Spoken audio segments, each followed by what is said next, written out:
বিশ্বে শান্তি প্রতিষ্ঠায় অঙ্গীকারাবদ্ধ বাংলাদেশ কাজ করে যাচ্ছে জাতিসংঘের সঙ্গে কাঁধে কাঁধ মিলিয়ে ৭৫তম বার্ষিক উদযাপন অনুষ্ঠানে প্রধানমন্ত্রী।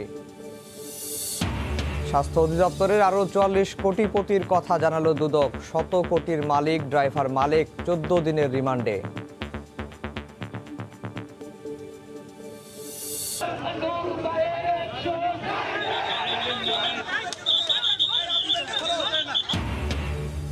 আটকের ১.৫ ঘন্টা পর মুচলেকা দিয়ে ছাড়া পেলেন ডাকসুর সাবেক ভিসি নূর। এবং করদাতাদের গোপনীয় সব তথ্যই এখন অন্যতম প্রতিদ্বন্দ্বী ভিয়েতনামের হাতে। অস্বীকার জাতীয় রাজস্ব বোর্ডের। ঝুঁকি থাকলেও শোধ করা হয়েছে প্রকল্পের সম্পূর্ণ টাকা।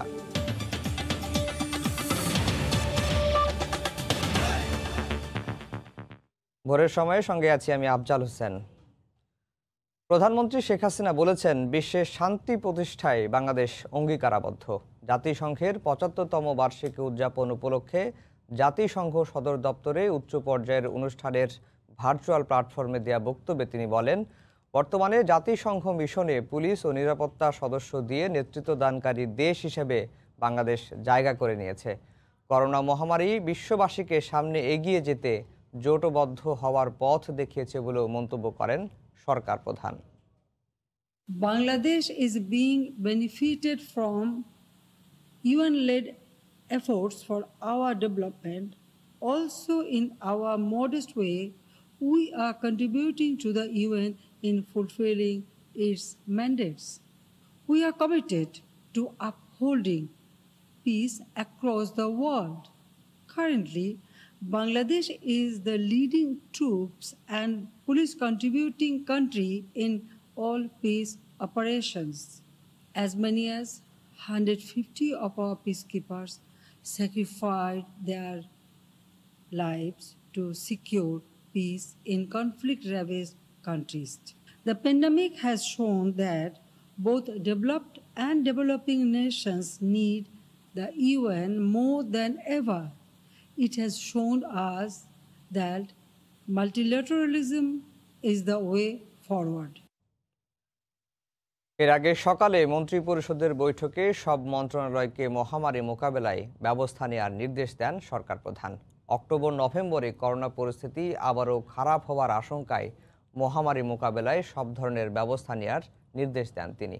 বৈঠক শেষে মন্ত্রিপরিষদ সচিব বলেন, মসজিদ, মার্কেট সহ সব জায়গায় মাস্ক বাধ্যতামূলক করতে প্রয়োজনে কঠোরভাবে আইন প্রয়োগ করা হবে। মহামারীর কবলে পড়ার ৭ মাসে দেশে কোভিড রোগীর সংখ্যা ৩.৫ লাখ ছাড়িয়েছে। মৃতের সংখ্যাও ৫,০০০ ছুঁই। আসছে শীত মৌসুমে করোনার দ্বিতীয় ঢেউয়ের সংখ্যা ক্রমেই ঘনীভূত হচ্ছে। করোনার প্রকোপ আবার বেড়ে যাওয়া ঠেকানোর বিষয়টি শেষ পর্যন্ত মন্ত্রিপরিষদ বৈঠকেও উত্থাপিত হলো। সোমবার প্রধানমন্ত্রী শেখ হাসিনার সভাপতিত্বে অনুষ্ঠিত মন্ত্রিসভার নিয়মিত বৈঠকে মহামারী মোকাবিলায় সংশ্লিষ্ট সব মন্ত্রণালয়কে সতর্ক থাকার নির্দেশ দেন সরকার প্রধান। বৈঠক শেষে ব্রিফিংয়ে মন্ত্রিপরিষদ সচিব গণমাধ্যমকে জানান, মাঠ পর্যায় পর্যন্ত কিভাবে দ্বিতীয় ঢেউ প্রতিহত করা যায় সেই প্রস্তুতি রাখতে বলেছেন প্রধানমন্ত্রী। উনি যেটি ইনস্ট্রাকশন দিয়ে দিচ্ছেন যে যেহেতু অক্টোবরের শেষ বা নভেম্বরের মাঝামাঝি থেকে ঠান্ডার প্রকোপটা বাড়তে পারে এবং সেক্ষেত্রে আমাদের এলাকার আমাদের লোকজনের একটা নিউমোনিয়া বা সর্দি জ্বর বা একটা অ্যাজমাটিক একটা টেন্ডেন্সি আসে। সেকেন্ড ওয়েভ যদি আসে তাহলে যেহেতু আমাদের already we have gain the experience, সুতরাং আমরা সেই এক্সপিরিয়েন্সটাকে কাজে লাগিয়ে যদি আমরা সতর্ক এবং সচেতন হই তাহলে আমাদের জন্য এটা খুব সুবিধা হবে।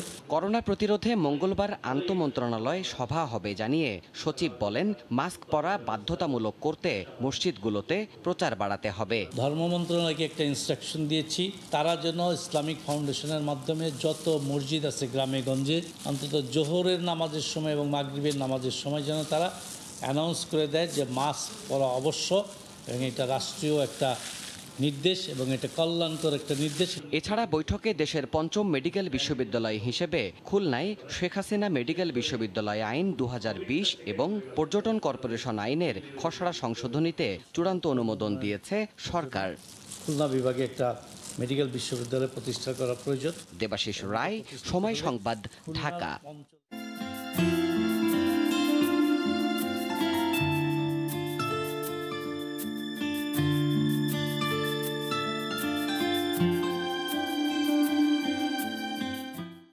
দীর্ঘ 6 মাস পর আবারও খুলে গেল ভালোবাসার দরজা। স্বাস্থ্যবিধি মেনে প্রতিদিন 5,000 দর্শনার্থী সুযোগ পাবেন সম্রাট শাহজাহানের ভালোবাসার নিদর্শন দেখার।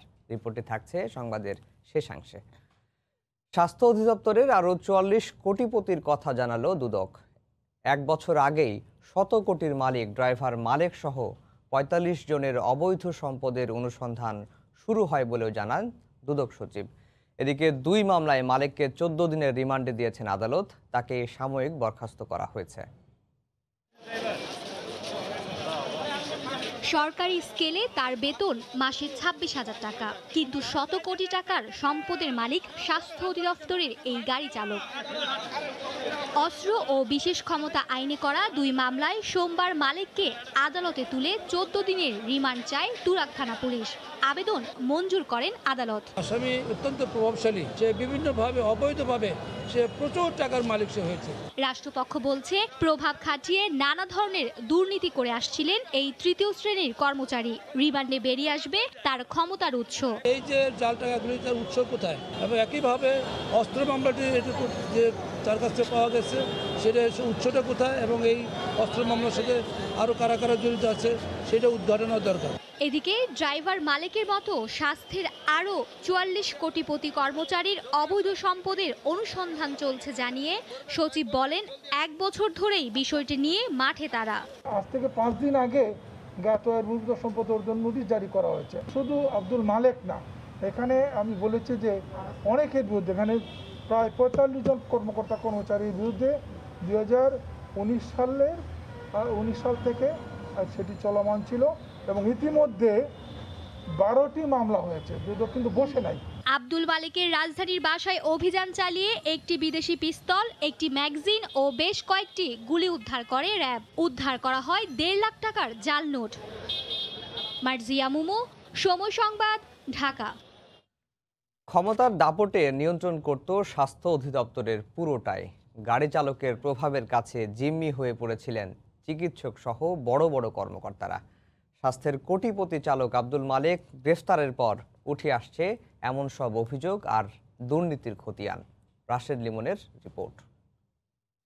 আমি ডিজি হতে চাই না, আমার জীবনের শেষ ইচ্ছা আমি ডিজি ড্রাইভার হয়ে মারা যেতে চাই, চাকরি থেকে রিটায়ার্ড হতে চাই, ডিজি ড্রাইভার, আমি ডিজি হতে চাই না।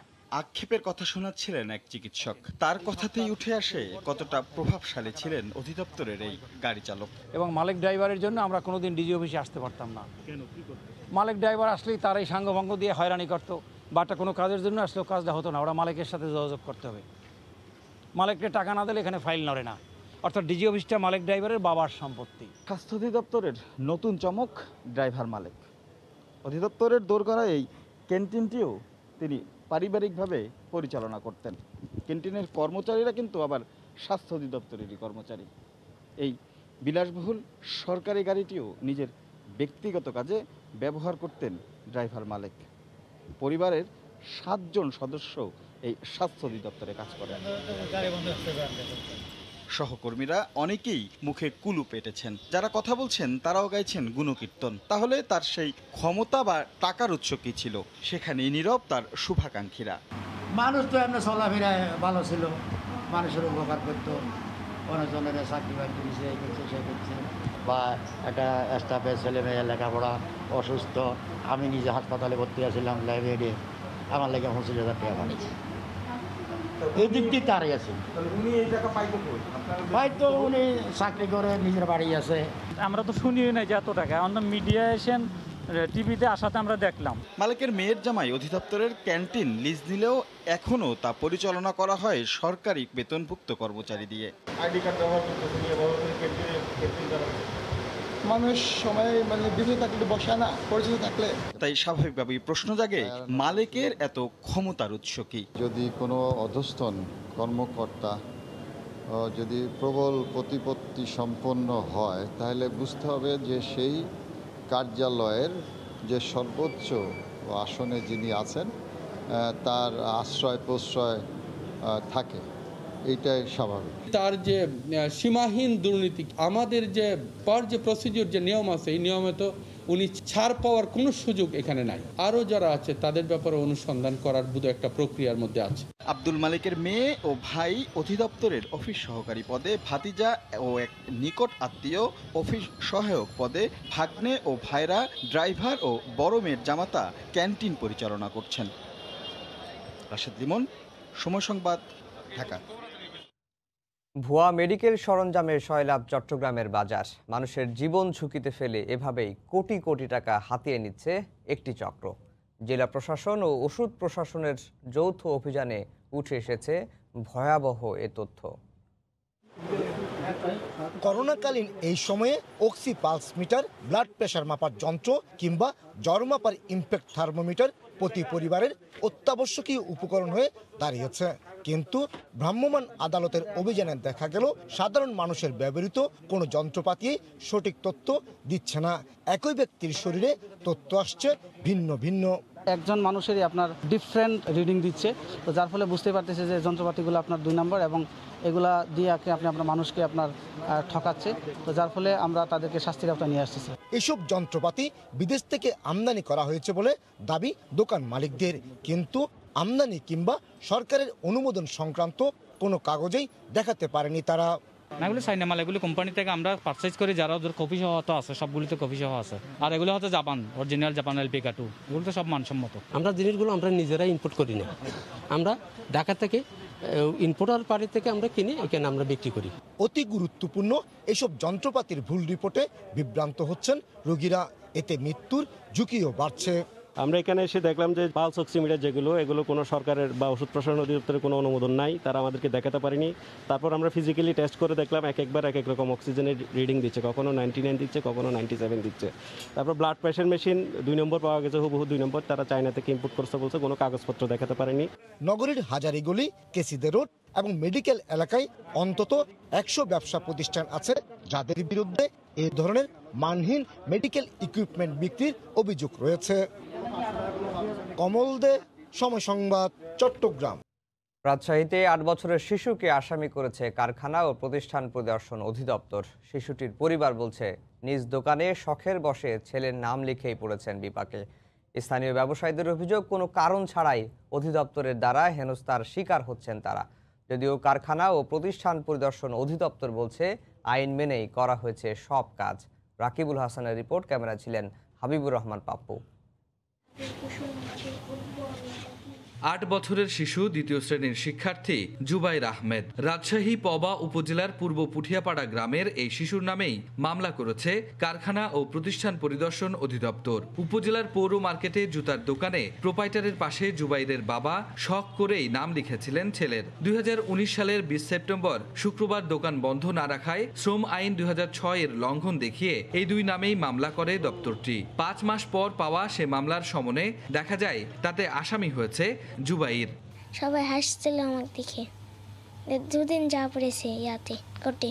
মানে নিতে পারছি না তো, এটা এই আপনার হচ্ছে এতটুকু বাচ্চার ছবি দেখে যে আপনার লিয়ে গেছে তুলে, মামলা দেওয়া কি ঠিক হয়েছে? আমার বাচ্চাটার নামে কেন মামলাটা হলো ওটা ওনার কাছে আমি জানতে চাই, কারণ মামলা হলে আমার নামে হবে। পবা উপজেলার পৌর মার্কেটের 800 দোকান মালিকের অধিকাংশের দাবি নিয়মের মধ্যে থেকেও প্রতিনিয়ত মামলার শিকার হচ্ছেন তারা। যেই দিনের মামলাটা দিয়েছে ওই শুক্রবারে আমরা সারাদিনই দোকান খুলিওনি এবং আগেও খুলিনি। বন্ধ রাখার পরে দেখি যে এক একজনের নামে মামলার নোটিশ চলে আসে। কিন্তু আসামি পক্ষের আইনজীবী বলছেন শ্রম আইন মতে 8 বছরের এই শিশুটি মামলাভুক্ত হতে পারে না। এ বিষয়ে নিজেদের ভুল স্বীকার করেছেন কলকারখানা ও প্রতিষ্ঠান পরিদর্শন অধিদপ্তরের এই উপমহাপরিদর্শক।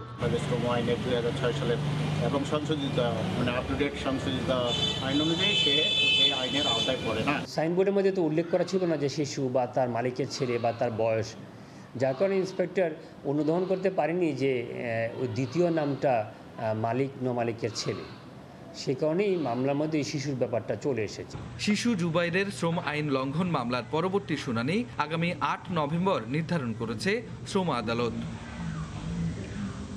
রাকিবুল হাসান, সময় সংবাদ, রাজশাহী। ফরিদপুর মেডিকেল কলেজ হাসপাতাল থেকে চুরি যাওয়ার 7 ঘন্টা পর নবজাতককে উদ্ধার করা হয়েছে। এই ঘটনায় 2 নারীকে আটক করা হয়েছে। তারা রোগীর স্বজন সেজে হাসপাতাল থেকে নবজাতক চুরি করত বলে জানিয়েছে পুলিশ। গত 19 সেপ্টেম্বর ফরিদপুর মেডিকেল কলেজ হাসপাতালে কন্যা শিশু জন্ম দেন আকলিমা। সোমবার ভোররাতে ঘুম থেকে উঠে সন্তানকে পাশে পাননি তিনি। অনেক খোঁজাখুঁজির পর না পেয়ে পুলিশে খবর দেয় বাবা মা। মঙ্গলবার দুপুরে অভিযান চালিয়ে সদরপুর উপজেলার ঠ্যাঙ্গামারি এলাকা থেকে শিশুটিকে উদ্ধার করা হয়। আটক করা হয় চুরির ঘটনায় জড়িত নাজমা ও তার মেয়ে আকলিমাকে। তারা রোগীর স্বজন সেজে ওই প্রসূতির পাশের বেডে ছিল। আমার বন্ধুরা আমি নিচে শোয়াছিলাম যে বাচ্চা কোথায়, বাচ্চা পাইতেছি না। বাচ্চা নাই, উনি ডাকতেছে আফা বাবু কই, আরে ফাল দিয়ে উঠছে উঠে এখন বাচ্চা কোনোখানে। সদরপুর থেকে যে বাচ্চা এবং এই বাচ্চা যারা চুরি করছে তাদের দুজনকে হাতে নাতে ধৃত করে এবং বাচ্চাকে তার মায়ের কোলে ফিরিয়ে দেয়। এই ঘটনায় কোতোয়ালি থানায় নারী ও শিশু পাচার আইনে অভিযোগ করেছেন ওই গৃহবধূর স্বজনরা। সময় সংবাদ, ফরিদপুর। করদাতাদের গোপনীয় সব তথ্যই এখন বাংলাদেশের অন্যতম প্রতিদ্বন্দ্বী ভিয়েতনামের হাতে। সরকারের বাস্তবায়ন পরিবীক্ষণ ও মূল্যায়ন বিভাগের কাছে রয়েছে এমন তথ্য। এছাড়া নিরাপত্তায় 11টি ঝুঁকি আর 29টি দুর্বল দিক নিয়ে ভিয়েতনাম প্রকল্পটি শেষ করলেও তাদেরকে প্রকল্পের সম্পূর্ণ টাকা পরিশোধ করা হয়েছে। তবে রাজস্ব বোর্ড বলছে এমন কোনো ঝুঁকি নেই। জুবায়ের ফয়সালের রিপোর্ট। তৈরি পোশাকের রপ্তানি বাজারে বাংলাদেশের সবচেয়ে বড় প্রতিপক্ষ ভিয়েতনাম। বাণিজ্যের আরও অনেক শাখায় প্রতিযোগী দেশটি। অথচ দেশের করদাতাদের অতি গোপনীয় সব তথ্যের নিয়ন্ত্রণ এখন ভিয়েতনামের হাতেই। অবিশ্বাস্য হলেও এনবিআরের সরকারি ব্যবস্থাপনা শক্তিশালীকরণ প্রকল্প SGMP-তে ঘটেছে এমনটাই। আমাদের রাজস্ব খাতের একদম হার্টের একটা প্রকল্প এটা। আমি যখন ওখানে প্রতিমন্ত্রী ছিলাম, আমি দু একবার তাদের অনুষ্ঠানে গেছি। আমার কাছে জিনিসটা মনে হয়েছে যে এটাকে প্রপারলি হ্যান্ডেল হচ্ছে না। সম্প্রতি পরিকল্পনা মন্ত্রণালয়ের বাস্তবায়ন পরিবীক্ষণ ও মূল্যায়ন বিভাগ IMED প্রকল্পটি নিয়ে একটি প্রতিবেদন প্রকাশ করে, যেখানে বলা হচ্ছে প্রকল্পে রয়েছে 11টি ঝুঁকি আর 29টি দুর্বল দিক। ইতোমধ্যে প্রকল্পটি শেষ হলেও ভিয়েতনাম ভিত্তিক IT প্রতিষ্ঠান FTP কর্পোরেশন তা আজও বুঝিয়ে দেয়নি জাতীয় রাজস্ব বোর্ডকে। তারপরও পরিশোধ করা হয়েছে সফটওয়্যারের সম্পূর্ণ বিল। যদিও IMEDর এই প্রতিবেদনকে ভুল বলছে এনবিআর। সংস্থাটির বিশ্বাস, তথ্য ভাণ্ডারে প্রবেশের সুযোগ থাকলেও তা করবে না ভিয়েতনামের প্রতিষ্ঠানটি। অ্যাক্সেস করতে পারি কিন্তু এখন পর্যন্ত করে নাই। কোনো অনৈতিক কাজ করবে বলে মনে হয় না। আগের যে ল্যাবসগুলো ছিল সেগুলো রিপোর্ট আকারে প্রকাশ করছে। তো কিন্তু আমরা এটা কারেকশন দিয়েছিলাম। অনেক ব্যাপারে আমাদের উত্তরণ ঘটছে, তো সেগুলো আনে নাই রিপোর্টে। বিষয়টি নিয়ে ক্ষুব্ধ পরিকল্পনা মন্ত্রী বললেন, চাওয়া অনুযায়ী হয়নি কিছুই, বরং অপচয় হয়েছে অর্থের। আমার ধারণা ওই প্রকল্প থেকে আমরা কোনো আউটপুট যেটা আশায় ছিল, আশায় অনুরূপ তো পাই নাই, বরঞ্চ in a sense it is কি বলবো, এটা যথাযথ ছিল না। ৭৮ কোটি ৯৮ লাখ টাকা ব্যয়ে 2011 সালে অনুমোদন দেওয়া হয়েছিল SGMP প্রকল্পের, যা শেষ হওয়ার কথা ছিল 2013 ডিসেম্বরে। 3 বার সংশোধনী এনে 7 বছর পর এনবিআর যা শেষ করে 2018 সালের জুনে। জুবায়ের ফয়সাল, সময় সংবাদ, ঢাকা। কর্মস্থলে ফিরতে মরিয়া সৌদি প্রবাসীরা নেমে এলেন রাস্তায়। রাজধানীতে সৌদি এয়ারলাইন্সের অফিসের সামনে গতকাল দিনভর অপেক্ষার পর বিক্ষোভ শুরু করেন টিকিট প্রত্যাশীরা। চাকরি বাঁচাতে সরকারের সহযোগিতা চেয়েছেন তারা। সোমবার সকাল থেকেই টিকিটের জন্য রাজধানীর কারওয়ান বাজারে জড়ো হতে থাকেন সৌদি প্রবাসীরা। বেশিরভাগেরই ভিসার মেয়াদ শেষ হচ্ছে এ মাসে। সময় মতো ফিরতে না পারলে চলে যাবে চাকরি, তাই ফেরার জন্য মরিয়া তারা। এক পর্যায়ে কারওয়ান বাজারের মূল সড়ক অবরোধ করে বিক্ষোভ শুরু করেন তারা। পরে পুলিশ এসে তাদের রাস্তা থেকে সরিয়ে দেয়।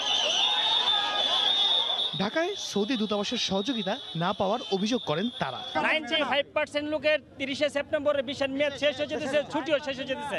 এরা ডেট দিতেছে 10 অক্টোবর, 9 অক্টোবর, 11 অক্টোবর, 12 অক্টোবর। তাহলে এটা কিভাবে সম্ভব? সবাই মিলে গেছি কথা বলার জন্য, স্যার আমাদেরকে কথা বলার সুযোগ দিচ্ছে না, পিঠে বাইর করে দিচ্ছে। আমাদের কোম্পানি কফিল যারা আছেন এরা বিষয় নতুন করে রিনিউ করবে না, তাহলে আমাদের দেশে গিয়ে এখানে থাকবো, আমাদের দেশে কি করে খাবো? আমাদের পুরো ফ্যামিলি চলে আমাদের উপরে।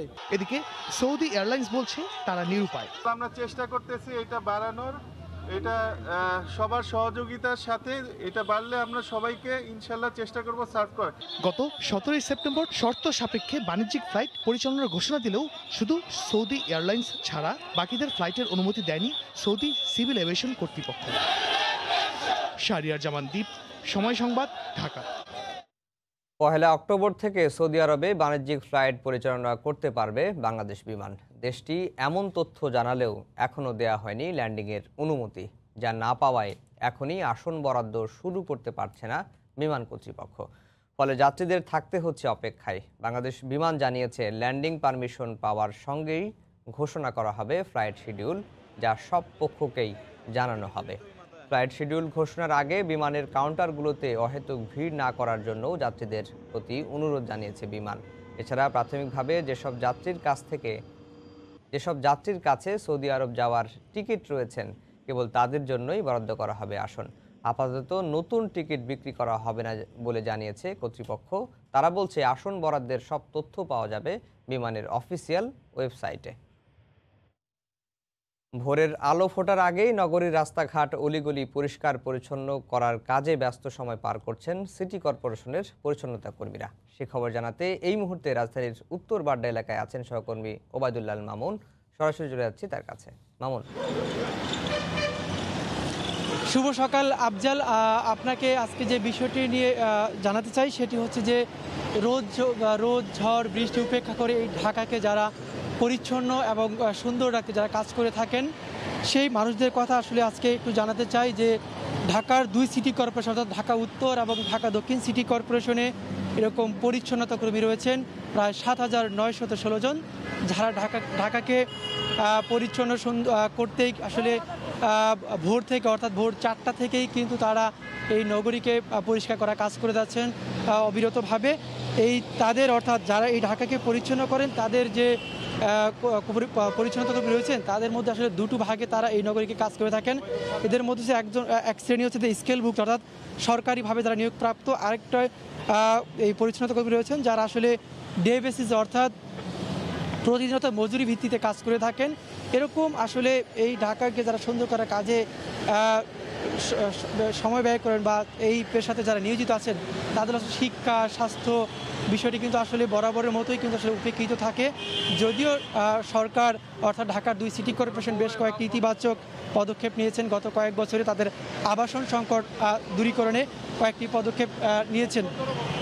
আর আরেকটি বিষয় বলবো যে এই 2 সিটি কর্পোরেশনের যে 7,916 জন কর্মী রয়েছেন এর মধ্যে মাত্র 2,500-এর মতো পরিচ্ছন্ন কর্মী রয়েছেন যারা আসলে স্কিলভুক্ত অর্থাৎ যাদের বেতন অর্থাৎ সর্বোচ্চ 25,000 এবং সর্বনিম্ন 15,000। কিন্তু আমরা মাঠ পর্যায়ে যাদেরকে দেখছি অর্থাৎ মাঠে যারা এই পরিচ্ছন্ন কর্মী কাজ করেন এদের বেশিরভাগই কিন্তু প্রক্সি ভিত্তিতে কাজ করেন, অর্থাৎ যাদেরকে সরকার নিয়োগ দিয়ে থাকেন তারা আসলে মাঠে কাজ করে না, তাদের পক্ষ হয়ে অন্য একটি গ্রুপই কিন্তু বা অন্য একটি পক্ষ যারা আসলে টেন্ডারের ভিত্তিতে নিয়োগপ্রাপ্ত হয়ে কাজ করেন এবং তাদের যে দৈনিক যে হাজিরা সেটি আসলে নামমাত্র বলা হয়ে থাকে। অর্থাৎ তাদের সাথে আমার কিছুক্ষণ আগেও কথা হয়েছে, তারা যেমনটি বলেছিলেন যে মাত্র অর্থাৎ প্রতিদিন তাদের হাজিরা 200 টাকারও কম হয়ে থাকে, অর্থাৎ তারা মাসিক 5,000 টাকার মতো বেতন পান, যেটি আসলে বর্তমান সমাজ ব্যবস্থায় বা বর্তমান সমাজে খুবই নগণ্য বলা চলে। তো আমার সামনে একজন পরিচ্ছন্নতা কর্মী রয়েছেন, তাদের সাথে একটু কথা বলতে চাই। আচ্ছা, আপনারা প্রতিদিন দৈনিক কত ঘন্টা কাজ করেন এবং আপনারা এই কাজের বিনিময়ে কত টাকা করে সম্মানী পান? আমি কিছু বলতে পারবো না, ওই আমার লোক আছে তারা বলবে। একটু আপনারা তো কাজ করে থাকেন, কত টাকা করে বেতন পান এবং কিসের ভিত্তিতে বা কত ঘন্টা সময় দেন? বেতন পাই 5,000 টাকা, তারপর ডিউটি আপনার রাতে 2টা থেকে শুরু হয়, 2টা থেকে 9টা পর্যন্ত। সকাল 9টা পর্যন্ত কাজ করে থাকেন? কোনো ছুটি আছে কি না? ছুটি নেই কোনো। তার মানে কাজ করলে টাকা পান, কাজ না করলে টাকা নেই? না, কাজ করলে বেতন দেয়, না করলে হাজিরা কাটা। ঠিক আছে, আপনাকে ধন্যবাদ যুক্ত হওয়ার জন্য। আরেকজন পরিচ্ছন্নতা কর্মী রয়েছেন, তার কাছে একটু জানতে চাইবো যে উনি কত বছর ধরে আসলে কাজ করেন। আচ্ছা, আপনি এই পরিচ্ছন্নতা কর্মী হিসেবে কত বছর ধরে এই সিটি কর্পোরেশনের এই কাজে নিয়োজিত আছেন একটু বলবেন, বা কী ধরনের সুযোগ সুবিধা পেয়ে থাকেন? এখন আমি 6 বছর ধরে কর্ম করি, 6 বছর ধরে কাম করি, বেতন 5,000 টাকা। 3টা বাজে বাইরে, সকাল 8টায় ডিউটি শেষ, 8টা বাজে হাজিরাতে আমরা বাসায় চলে যাই। আপনারা কি সরকারি নাকি টেন্ডারের ভিত্তিতে নিয়োগ? সরকারি না, আমরা বেসরকারি টেন্ডারে। বলেন, আরেকবার একটু বলেন। আপনারা কিসের ভিত্তিতে কাজ করে থাকেন? মানে দিন টেন্ডারে কাজ করি, আমরা সরকারি না। বেসরকারি। সেক্ষেত্রে কত টাকা সম্মানী পেয়ে থাকেন? আমরা এই জায়গায় 5,000 টাকা সম্মানী পাই। এভাবে কোনো আবাসন সুবিধা বা অন্যান্য কোনো সুযোগ সুবিধা পেয়ে থাকেন সরকারের কাছ থেকে? আমরা সুযোগ সুবিধা এ পর্যন্ত কিছু সাহায্য পাই না। মনে করেন আমরা এই বেতনটাই যা টেন্ডারে পাই, এছাড়া আমরা কোনো সুযোগ সুবিধা আমাকে নাই। যে টাকাটা আপনি সম্মানী পান এই পরিচ্ছন্নতা কর্মী কাজ হিসাবে, সেটা দিয়ে সংসার চলে কি না? সংসার না চলন কি করা যায়, একটু টাইনা খিচা চালাইতে আছি, ছেলে সন্তান নিয়ে পড়ার খরচা দিতে হয়, খাওয়া খরচা দিতে হয়, তবু চলতে পারতে আছি না, তবু টাইনা খিচা যাইতে আছে, করার কিছু নাই। চাকরিতে যদি দু একদিন না আসতে পারেন সেক্ষেত্রে কি টাকা পান? যে না, চাকরিতে যেদিন না আসি সেদিন টাকা পাই না, সেদিন আমাকে তো কাটিয়ে নেয়, যেটা কাটিয়ে নিয়ে যায়। ঠিক আছে, আপনাকে যুক্ত হওয়ার জন্য অসংখ্য ধন্যবাদ।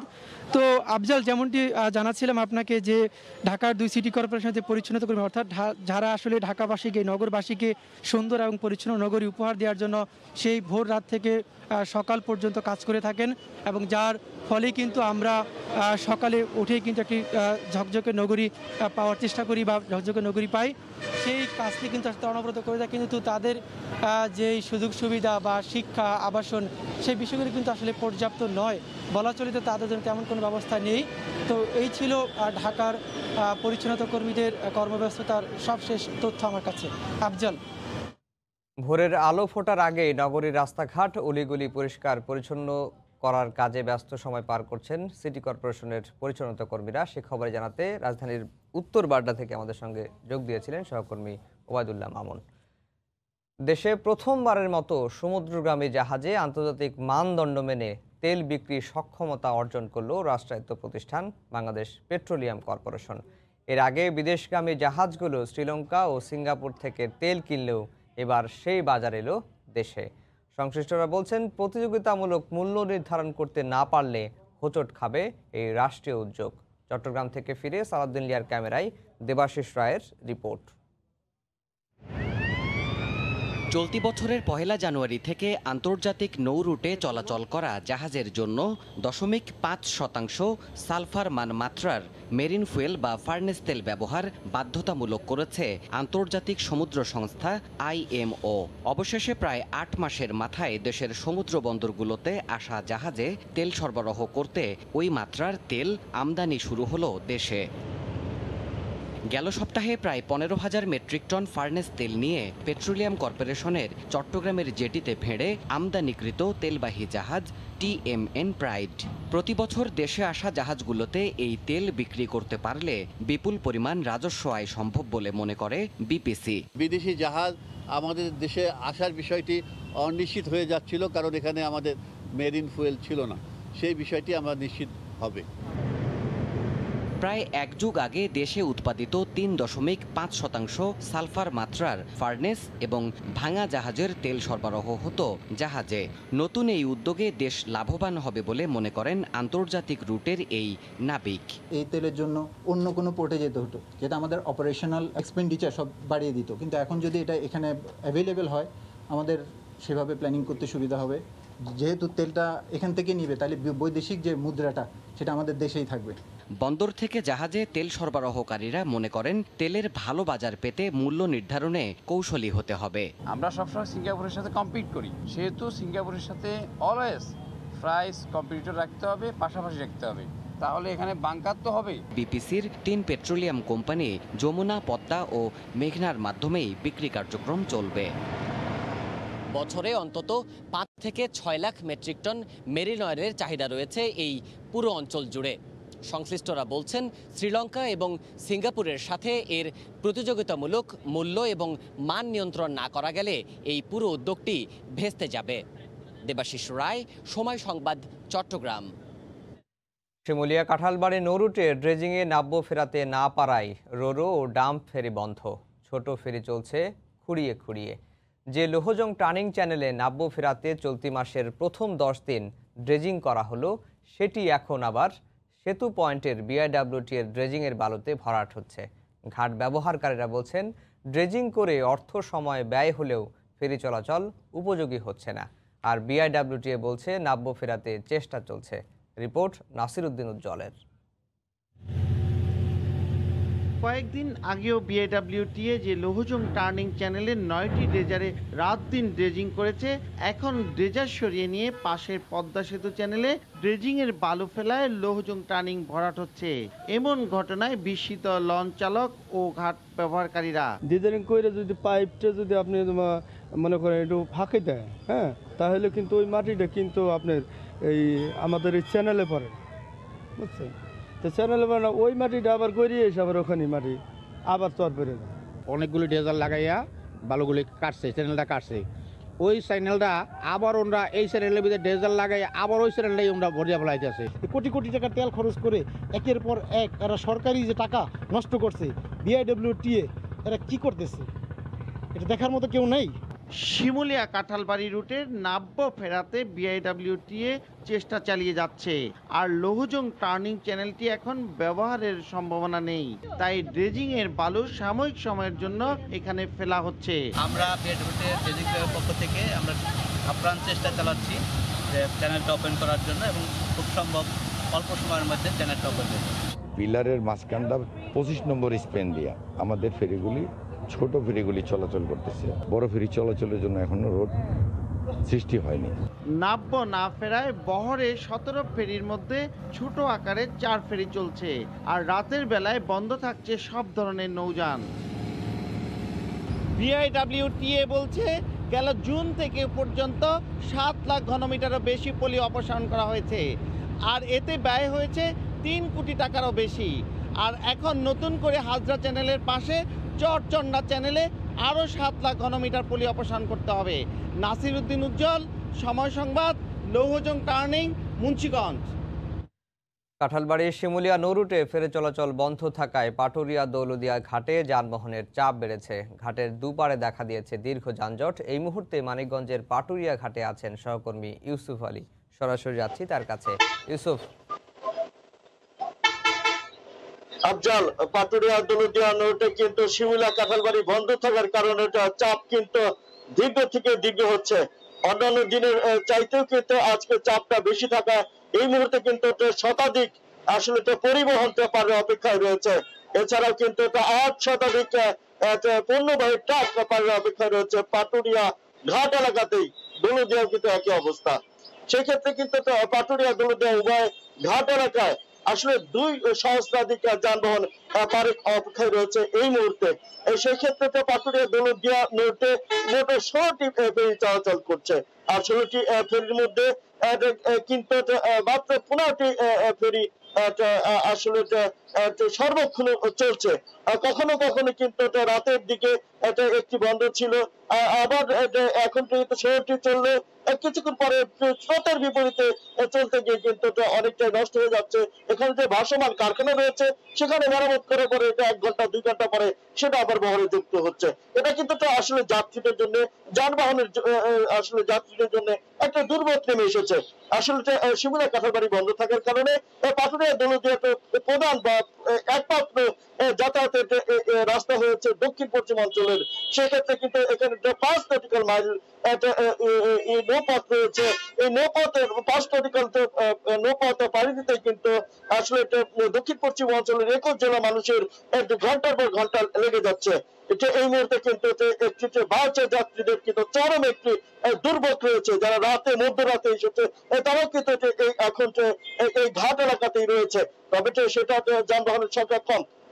ঘাট কর্তৃপক্ষ আমাকে জানিয়েছে যে আসলে বাসকে অগ্রাধিকার দেওয়া হচ্ছে, সত্যি অগ্রাধিকার দেওয়া হচ্ছে সেটা আমরা দেখতে পাচ্ছি, কিন্তু সেটা কিন্তু ফেরি যে রয়েছে পাটুরিয়া দৌলদিয়া যানবাহন তুলনায় খুবই সংকট রয়েছে। অ্যাম্বুলেন্স, ছোট গাড়ি, এটাও কেউ অগ্রাধিকার দিচ্ছে ঘাট কর্তৃপক্ষ। তবে এই মুহূর্তে যে সকালে যে যানবাহন গুলো অর্থাৎ কাঁচামালবাহী, বিশেষ করে মাছ এবং কিন্তু সবজিবাহী, তাদেরকে অগ্রাধিকার দেওয়া হচ্ছে, কিন্তু সময় কিন্তু বেশি লেগে যাচ্ছে। 1 ঘন্টার জায়গায় সেখানে 3 ঘন্টা 4 ঘন্টাও লেগে যাচ্ছে। তবে ব্যবসায়ীরা বলছে এরকম যদি দুর্ভোগ দিনের পর দিন থাকে তাহলে কিন্তু আসলে তারা আসলে ব্যবসা করতে পারবে না, তারা কিন্তু লসের সম্মুখীন হচ্ছে। অন্যদিকে যারা ভোক্তা রয়েছে, ভোক্তা কিন্তু তারা সঠিকভাবে এটা আসলে সঠিক দাম দিয়ে তারা কিনতে পারছে না। দামটা বেড়ে যাচ্ছে। আর প্রতিনিয়ত দ্রব্যমূল্যের যে ঊর্ধ্বগতি, তার কিন্তু একটা অন্য একটা প্রভাব পড়ছে পাটুরিয়া দৌলতদিয়া। সবকিছু মিলিয়ে পাটুরিয়া দৌলতদিয়া নোটে যে একটা অস্থিরতা, তা কিন্তু কাটছে না শিমুলা কাটা। তবে সেই ক্ষেত্রে আসলে একটা বিআইডব্লিউটিসি এবং সরকারের সঠিক একটা পদক্ষেপ নেওয়ার কথা তারা আসলে বলছে যারা ভুক্তভোগী রয়েছে। এই ছিল আমার কাছে পাটুরিয়া ঘাট থেকে সর্বশেষ অবস্থা। আফজাল। কাঁঠালবাড়ি শিমুলিয়া নৌ রুটে ফেরি চলাচল বন্ধ থাকায় পাটুরিয়া দৌলতদিয়া ঘাটে বেড়েছে যানবাহনের চাপ। সে খবর জানাতে মানিকগঞ্জের পাটুরিয়া ঘাট থেকে আমাদের সঙ্গে যুক্ত হয়েছিলেন সহকর্মী ইউসুফ আলী। পানি নিষ্কাশন না হওয়ায় ময়মনসিংহ সদর ও তারাকান্দা উপজেলার বেশ কয়েকটি গ্রামে জলাবদ্ধতার সৃষ্টি হয়েছে। এতে দুর্ভোগে পড়েছেন সহস্রাধিক মানুষ। এ বিষয়ে বিস্তারিত জানাতে সদরের বাজিতপুর এলাকা থেকে আমাদের সঙ্গে সরাসরি যুক্ত হচ্ছেন রিপোর্টার হারুনুর রশিদ। যাচ্ছি তার কাছে। হারুন, পানি নিষ্কাশনের সমস্যার কারণে এবং অপরিকল্পিতভাবে মাছের খামার নির্মাণ করে পানি নিষ্কাশনের যে খাল, সেই খালগুলো দখল এবং ভরাট হয়ে যাওয়ার কারণে ময়মনসিংহ সদর উপজেলা এবং তারাকান্দা উপজেলার বেশ কয়েকটি গ্রামে জলাবদ্ধতা দেখা দিয়েছে। আজ প্রায় 2 মাস হতে চলল, কিন্তু এই 2 মাস হতে চললেও এখন পর্যন্ত এই যে সমস্যাগুলো হয়েছে জলাবদ্ধতার কারণে, তার কিন্তু এখনো কোনো সুরাহা হয়নি। আমরা এখন যে এলাকাটিতে আছি, এটি হচ্ছে ময়মনসিংহ সদর উপজেলার বাজিতপুর গ্রাম। দর্শক, আপনারা দেখতে পাচ্ছেন যে এই গ্রামে আমরা এখন যে জায়গাটিতে আছি, এটি হচ্ছে এই গ্রামের চলাচলের একমাত্র রাস্তা এবং এই রাস্তা দিয়েই মানুষজন চলাচল করে এবং মানুষের যে সার্বিক যে যোগাযোগ, সেই যোগাযোগের একমাত্র রাস্তা এটি। দর্শক, দেখতে পাচ্ছেন যে এই রাস্তাটি দিয়েই মানুষজন এখানে আসছেন এবং তারা প্রায় হাঁটু সমান পানি পেরিয়েই তাদেরকে এখানে আসতে হচ্ছে। এবং আশপাশে যে গ্রামগুলো রয়েছে, আশপাশে যে বাড়িঘরগুলো রয়েছে, সেই বাড়িঘরগুলোতে পানি একেবারে ভিটি সমান পানি, যার কারণে মানুষজন যারা ঘরে অবস্থান করছেন তারা আসলে সচরাচর বাইরে বের হতে পারছেন না। এবং এইখানে দীর্ঘদিন যাবৎ এই জলাবদ্ধতার কারণে যে সমস্যাটি সৃষ্টি হয়েছে, তার কারণে যারা এই জলাবদ্ধতার কবলে পড়েছেন, যে সমস্ত গ্রামের লোকজন, বিশেষ করে অনেক গ্রামের বাড়িতে আমরা দেখেছি যে বাড়িঘর ছেড়ে মানুষজন অন্যত্র আশ্রয় নিয়েছেন, কারণ এখানে তাদের যে দৈনন্দিন কাজের যে দরকার, যেমন রান্না বাড়ার কাজ করার যে ব্যবস্থা বা পয় নিষ্কাশনের যে সমস্যা, এই সব সমস্যার কারণে, জলাবদ্ধতার কারণে তারা চরম সমস্যার মধ্যে আছেন, যার কারণে তারা বাড়িঘর ছেড়ে অনেকেই উঁচু স্থানে বা আত্মীয় স্বজনের বাড়িতে অবস্থান করেছেন।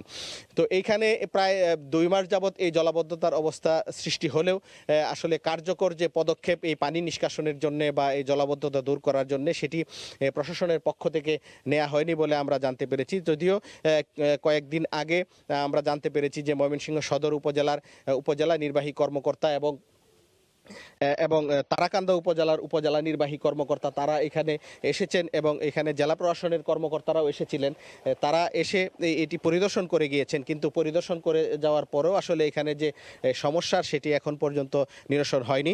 এখানে প্রত্যেকটি বাড়িতে এই 6 সদর উপজেলার চর ঈশ্বরদিয়া এবং চর নীলক্ষিয়া ইউনিয়নের এখানে প্রায় 6টি গ্রাম আছে। 6টি গ্রামের প্রায় সহস্রাধিক পরিবার এই পানিবন্দী অবস্থায় আছেন। আমরা একটু কথা বলতে চাই এইখানকার একজন জনপ্রতিনিধি, যিনি এখানে বেশ কয়েকবার ইউনিয়ন পরিষদের দায়িত্ব পালন করেছেন। আমি একটু আপনার কাছে জানতে চাইবো যে আসলে এই এলাকাতে এই সমস্যাটা কতদিন ধরে বা কি সমস্যার মধ্যে আপনারা আছেন?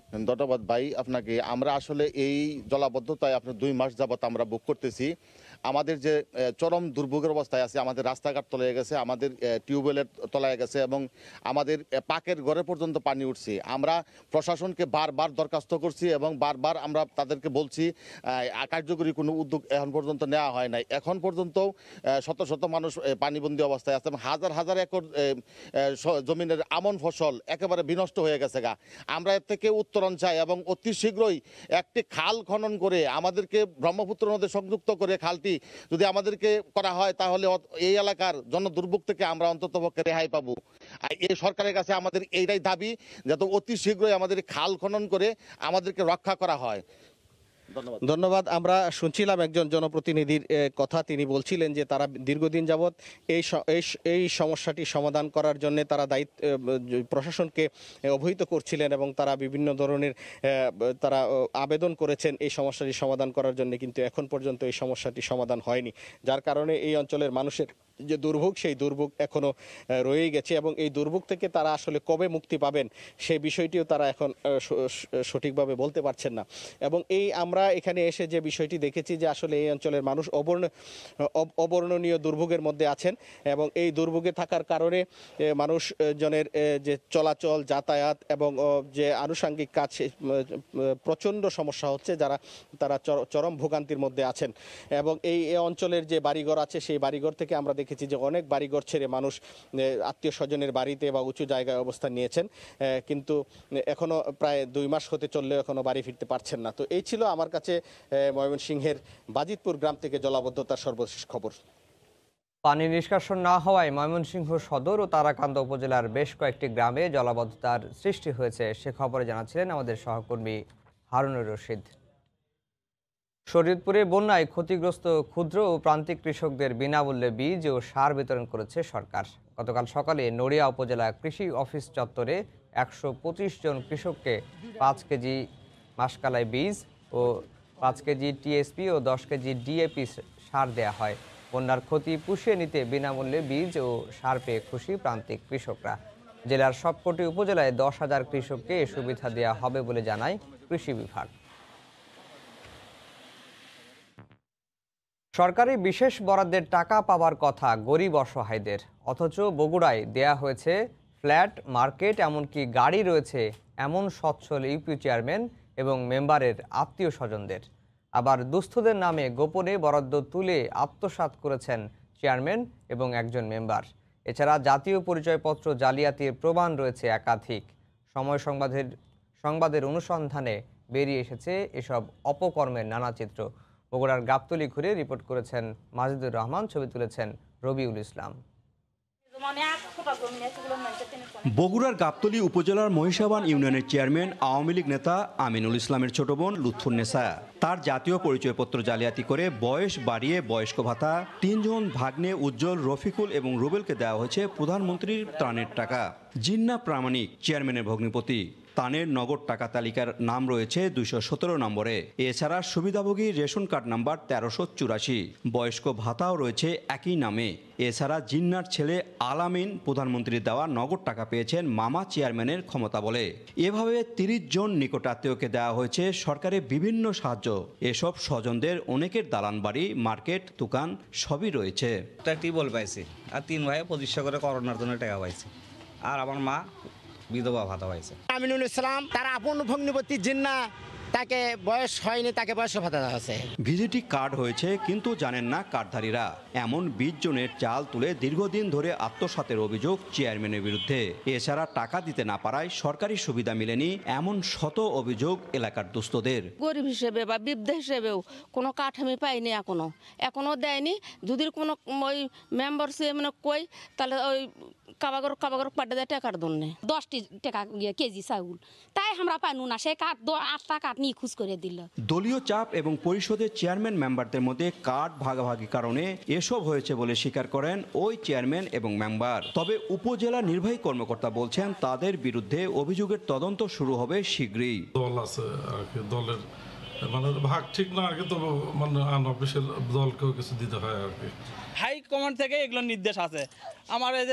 আমার এই নেতা গেলে 10টা দেওয়া, 10টা দেওয়া, হাতের 5 আঙ্গুল সমান না, ভুল ভ্রান্তি মানুষের হয়। মানবিক সহায়তা কর্মসূচি, সেখানে যে বিষয়টা এসেছে যে উনি আত্মীয়করণ বা ওনার নিজের কিছু লোকজনকে একই ফ্যামিলিতে বেশ কিছু উনি নাম দিয়েছেন। এই ধরনের ঘটনা যদি ঘটে থাকে আমরা ব্যবস্থা নিব। চেয়ারম্যান ও মেম্বারদের বিরুদ্ধে ইউনিয়ন আওয়ামী লীগের সাবেক সভাপতি ওয়াজেদ আলী মৃত ব্যক্তির জাতীয় পরিচয়পত্র ব্যবহার, জালিয়াতির মাধ্যমে বয়স বাড়িয়ে বয়স্ক, বিধবা ভাতা প্রদান, সচ্ছল আত্মীয়দের বিভিন্ন সুবিধা দেওয়া, অবিবাহিতদের দুগ্ধ ভাতা প্রদান সহ প্রায় 50টির বেশি অভিযোগ করেছেন। মাজিদুর রহমান, সময় সংবাদ, বগুড়া। ফেনীতে অপহরণের 12 ঘন্টা পর 3 মাসের শিশু জুনায়েদকে উদ্ধার করল পুলিশ। এই ঘটনায় অপহরণকারী এক নারীকে গ্রেফতার করা হয়েছে।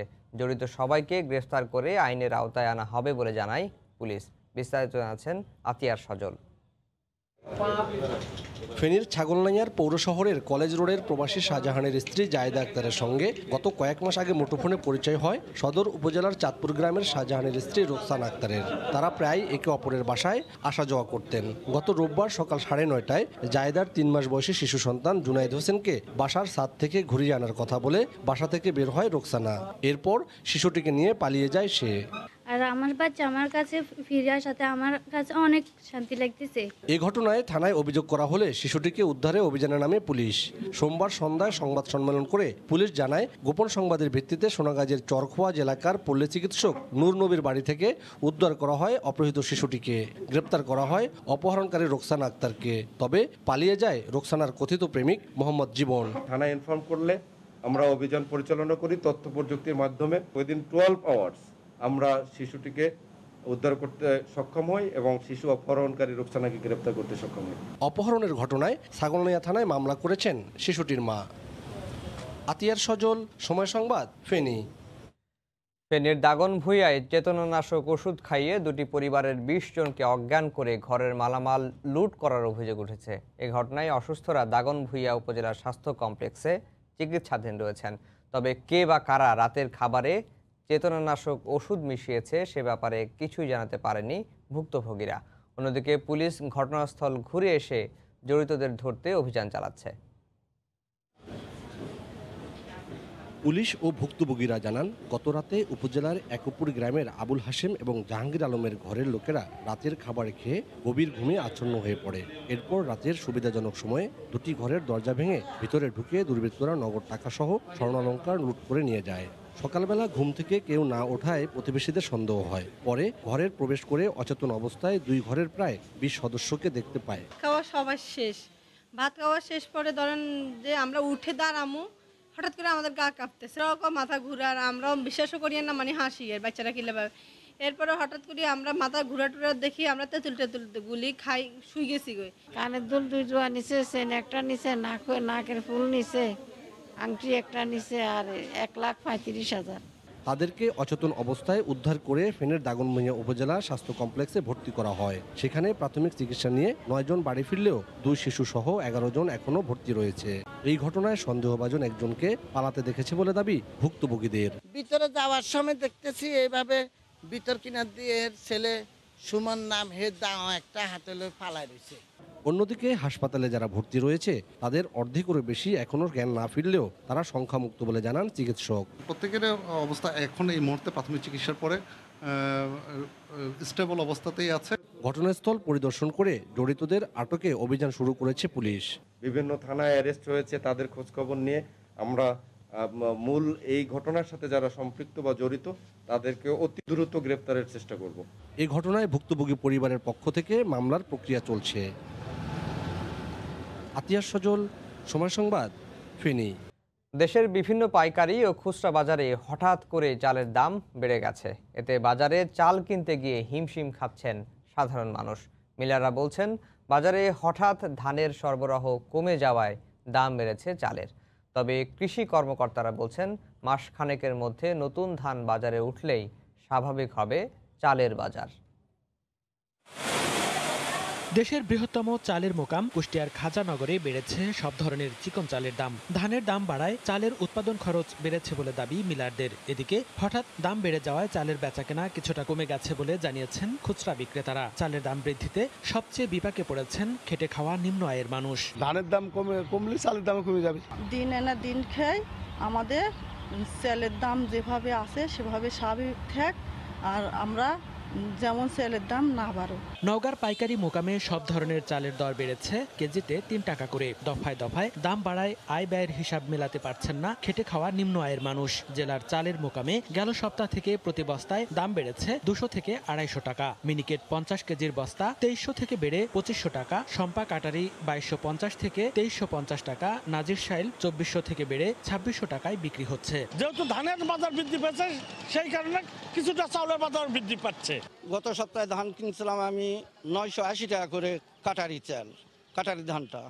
সেই ধান গতকালকে আমি কিনেছি 1100 টাকা দাম। তো প্রত্যেক দফায় দফায় যদি ধানের দাম যদি বাড়ে, আমরা নিয়ে আসা প্রোডাকশন করে এসব নিয়ে যা বিক্রি করব কিভাবে। তবে মাসখানেকের মধ্যে নতুন ধান উঠলে চালের বাজার স্থিতিশীল হবে বলে জানিয়েছেন কৃষি কর্মকর্তারা। ধানের দাম ভালো, এই কারণে কৃষক ধান চাষে আগ্রহী। নতুন ধান নামলে চালের দাম কমবে, স্বাভাবিক। চলতি মৌসুমে সরকার মিলারদের কাছ থেকে ৩৬ টাকা কেজিতে চাল এবং কৃষকদের কাছ থেকে ২৬ টাকা কেজি দরে ধান সংগ্রহ করে।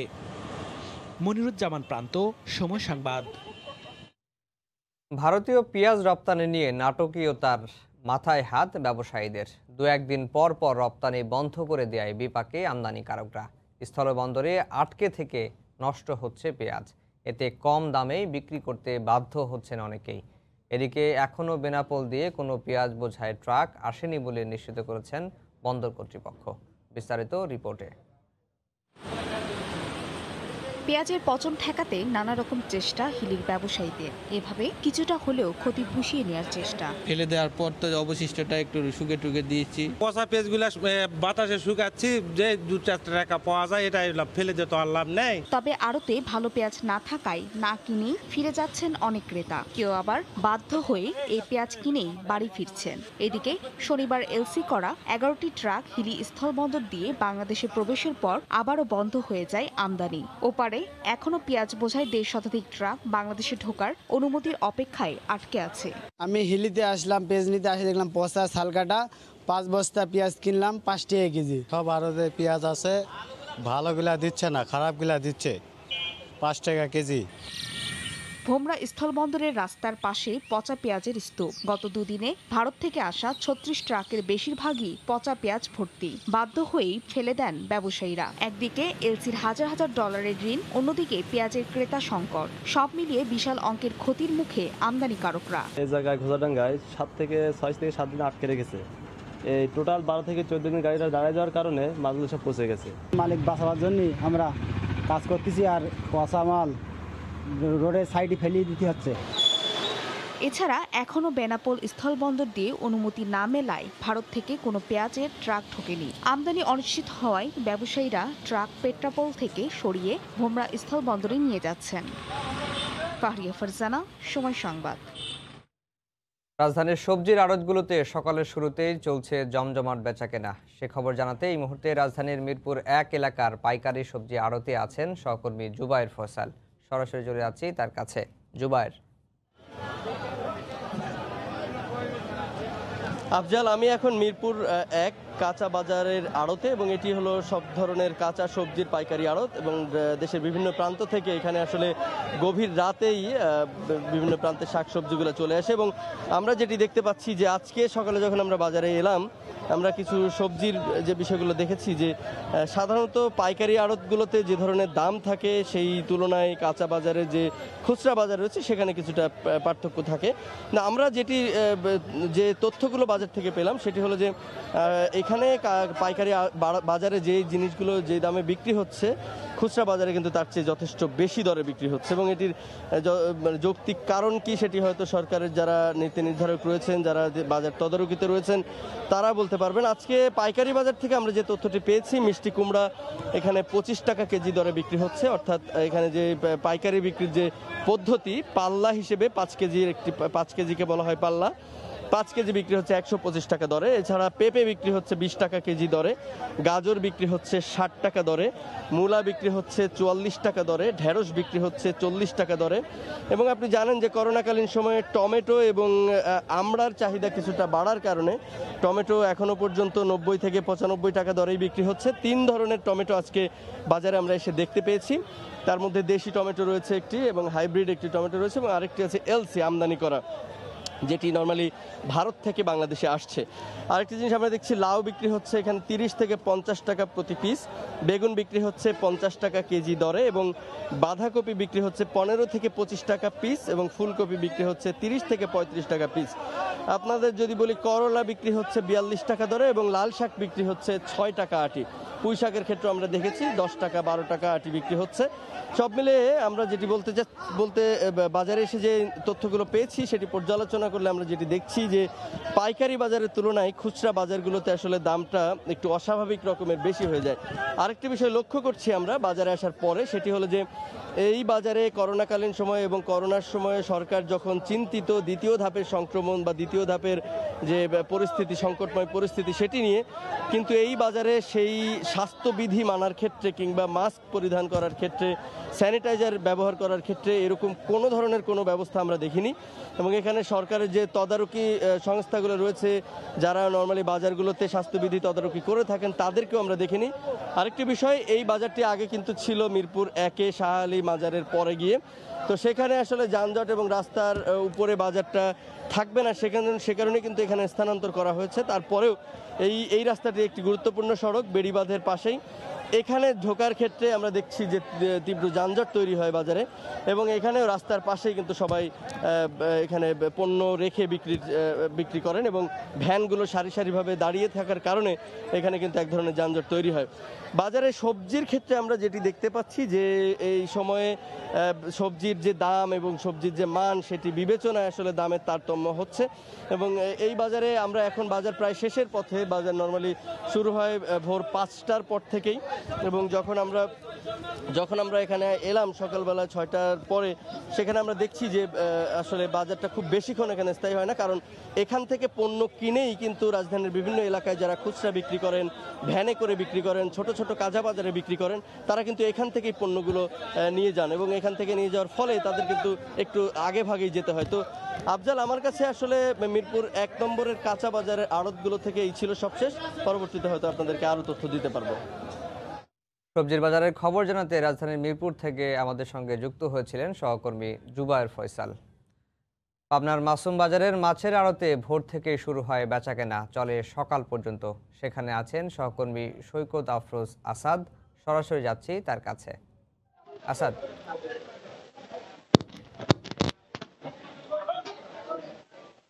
জি আফজাল, আপনি জানেন যে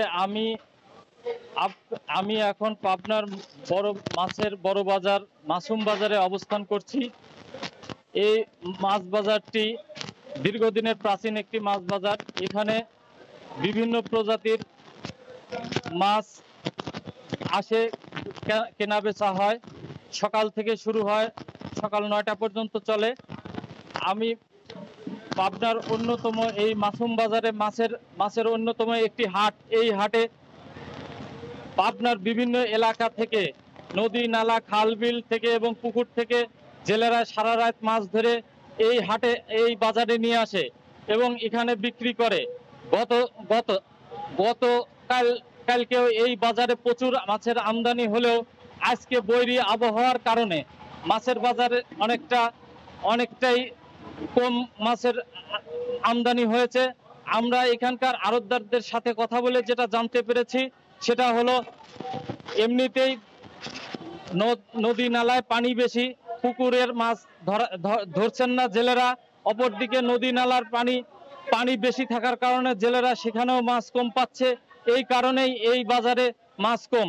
তারপরেও মাছের আমদানি কম হলেও এখানে যে মাছ এসেছে তার মধ্যে আড়তদারদের সাথে যেটা আমি কথা বলে জেনেছি, এখানে প্রায় 25টি আড়ত আছে, যে আড়তগুলিতে প্রায় প্রতিদিন এক একটা আড়তে 5 থেকে 10 লক্ষ টাকা করে মাছ কেনা বেচা হয়ে থাকে। এর পাশাপাশি বিভিন্ন নদী নালা খাল বিল থেকে ছোট জাতের দেশি প্রজাতির বিভিন্ন মাছের আমদানি হয়। এখানে মূলত 2 ধরনের মাছ বিক্রি হয়। এক ধরনের চাষের মাছ আর আরেকটি দেশীয় প্রজাতির মাছ, যে মাছগুলির বাজার মূল্য অনেক কম। আমি বাজারে বিক্রেতাদের সাথে কথা বলে যেটা জানতে পেরেছি, কার্প জাতীয় মাছ 100 টাকা পার কেজি থেকে প্রায় 300 টাকা কেজি পর্যন্ত বিভিন্ন প্রজাতি ভেদে মাছ বিক্রি হচ্ছে। অপরদিকে যে মাছগুলি দেশীয় প্রজাতির মাছ আছে, সেগুলি এখানে 1.5 থেকে 500-600 টাকা কেজি দরেও বিক্রি হচ্ছে। এই ছিল পাবনার মাসুম বাজারে মাছের বাজার থেকে সর্বশেষ আফজাল। মাছ বাজারের খবর জানাতে পাবনা থেকে আমাদের সঙ্গে যুক্ত হয়েছিলেন সহকর্মী সৈকত আফরোজ আসাদ।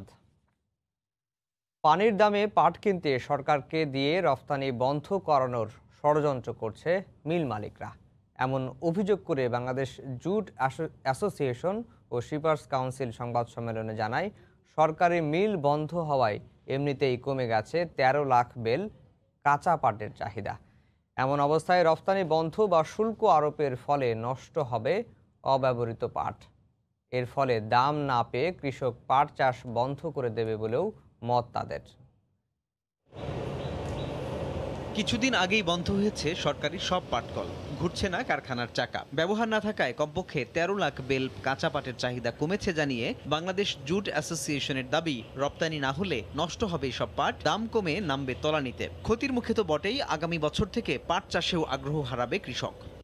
এর উল্টো হিসেব জমা দিয়ে সম্প্রতি বস্ত্র ও পাট মন্ত্রণালয়ে পাট রপ্তানির উপর শুল্ক আরোপ ও রপ্তানি বন্ধের সুপারিশ করে আবেদন জমা দিয়েছে Bangladesh jute spinners association BJMA। এই প্রস্তাবের বিরোধিতা করেই সোমবার সংবাদ সম্মেলন করে বাংলাদেশ জুট অ্যাসোসিয়েশন ও শিপার্স কাউন্সিল। কাঁচা পাট রপ্তানি বন্ধের কারণে প্রয়োজনীয় কাঁচা পাটের অভাবে বিদেশে অনেক জুট মিল বন্ধ হয়ে যাওয়ায় আমাদের বৈদেশিক বাজার 28 থেকে 30% বের হতে নেমে 8 থেকে 9 লক্ষ বেড়ে সংকুচিত হয়েছে।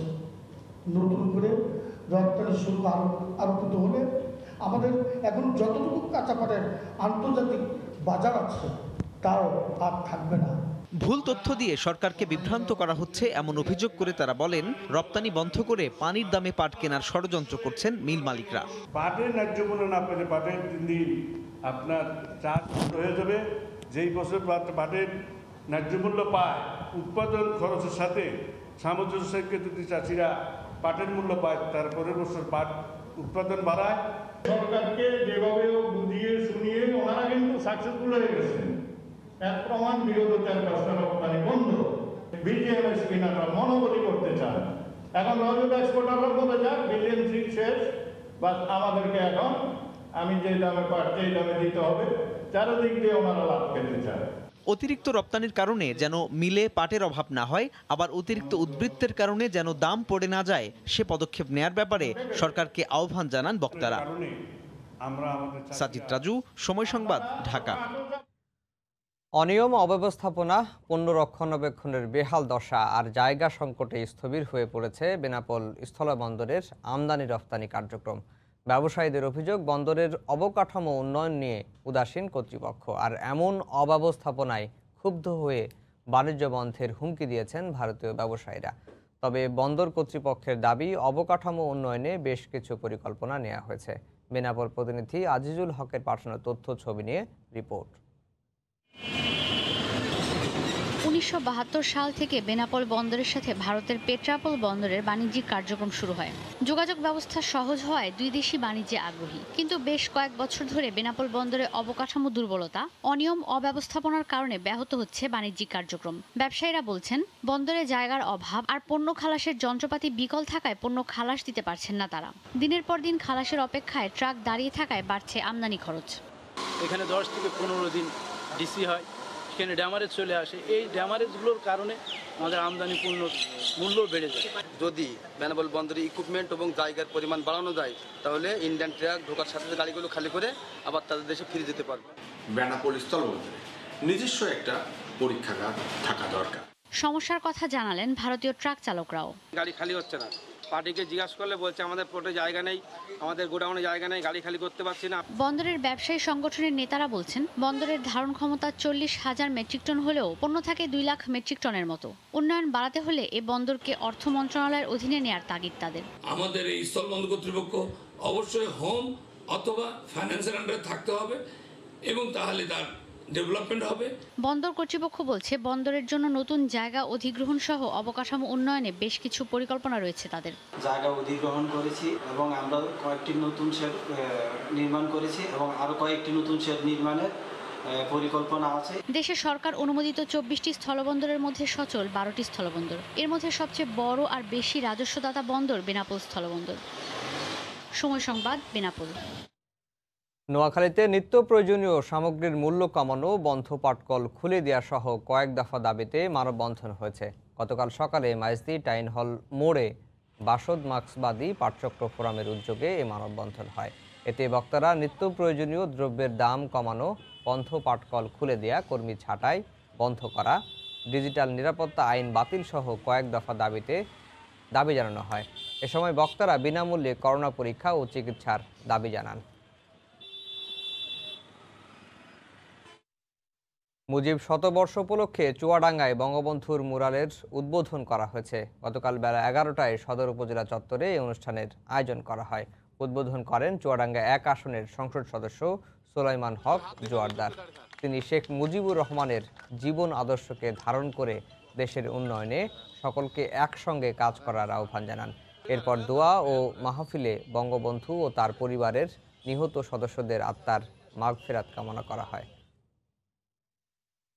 জয়পুরহাট পৌরসভার সীমানা বাড়িয়ে পল্লী এলাকাকে শহর ঘোষণার সিদ্ধান্ত বাতিলের দাবি করেছেন এলাকাবাসী। গতকাল দুপুরে সচেতন নাগরিক সমাজের ব্যানারে জয়পুরহাট প্রেস ক্লাবে আয়োজিত সংবাদ সম্মেলন থেকে এ দাবি করা হয়। সংবাদ সম্মেলনে বক্তারা অভিযোগ করেন, আগামী ডিসেম্বরে হতে যাওয়া পৌরসভা নির্বাচনকে বাধাগ্রস্ত করতে 3টি ইউনিয়নের পল্লী এলাকাকে শহর ঘোষণা করে গেজেট প্রকাশ করা হয়েছে। এলাকা বৃদ্ধিকে ষড়যন্ত্র উল্লেখ করে গেজেট বাতিলের দাবিতে 3 দিনের কর্মসূচিও ঘোষণা করেন বক্তারা।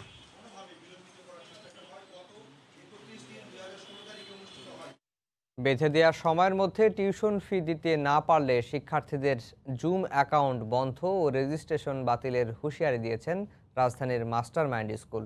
প্রতিষ্ঠানের এমন আচরণকে অমানবিক দাবি করে ফি পরিশোধের সময়সীমা বাড়ানো সহ মানবিক আচরণের দাবি জানিয়েছেন অভিভাবকরা। আমার স্কুলের সাথে কাটছে। করোনাকালে অসহায়ত্বের রাগ খান ঘরে ঘরে। ট্রাভেল এজেন্সি ব্যবসায়ী মাসুদ খান তেমনই একজন। করোনা তার ব্যবসায়ে ধস নামিয়েছে। স্কুলের বকেয়া ফি পরিশোধ করতে না পারায় অনলাইন ক্লাস পরীক্ষা থেকে বাদ পড়েছে 2 সন্তান। আমি পেমেন্ট করতে পারিনি বলে আমার বাচ্চাকে জুমে অ্যাক্সেসও দেয়নি এবং সে পরীক্ষা থেকেও ড্রপ হচ্ছে তার। সুতরাং বাচ্চাদের কাছে কিন্তু আমি আসলে অসহায় এক পিতা হিসাবে নিজেকে প্রতিপন্ন করছি, আর কিছু না। গত 14 বছর ধরে নিয়মিত বেতন ফি পরিশোধ করে আসলেও তার এই অসময়ে পাশে দাঁড়ায়নি মাস্টারমাইন্ড স্কুল কর্তৃপক্ষ। করোনা না হলে আসলে এগুলো আসলে আমরা টেরও পেতাম না যে একটা স্কুল মানবিক না অমানবিক। প্রতি বছর প্রায় 7 থেকে 10% বেতন বাড়াচ্ছে। আমরা কিন্তু ওটা দিয়ে গেছি। আমরা কখনো তাদেরকে বলিনি যে আমাদেরকে 1 টাকা কমাও। যেহেতু আমি ট্রাভেল এজেন্সির ব্যবসা করি, আমাদের ব্যবসা অলরেডি মার্চ থেকেই শাটডাউন হয়ে গেছে। এখন নিজেদের জীবন ধারণ করাই হচ্ছে দুঃসহ ব্যাপার হয়ে গেছে। সেখানে আমাদের বাচ্চাদের বেতন কীভাবে আমরা প্রোভাইড করবো আমরা আসলে ভেবে পাচ্ছি না। এদিকে সংকটের এই সময়ে নতুন করে ফি পরিশোধের সময় বেঁধে দিয়ে নোটিশ দিয়েছে স্কুল কর্তৃপক্ষ। আগামী 24 সেপ্টেম্বরের মধ্যে বকেয়া পরিশোধ করতে না পারলে শিক্ষার্থীদের জুম অ্যাকাউন্ট ডিঅ্যাক্টিভেট সহ রেজিস্ট্রেশন বাতিল হবে বলে নোটিশ দেওয়া হয়েছে। স্কুল কর্তৃপক্ষের এমন সিদ্ধান্তকে অমানবিক দাবি করে সংবাদ সম্মেলন করেছে স্কুলটির অভিভাবক ফোরাম।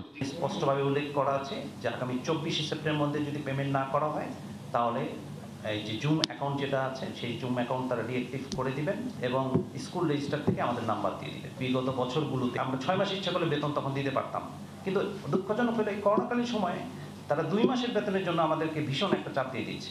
এদিকে অভিভাবকদের অভিযোগের বিষয়ে স্কুল কর্তৃপক্ষের বক্তব্য নিতে গিয়ে দীর্ঘক্ষণ অপেক্ষা করেও কারো দেখা পায়নি সময় সংবাদ।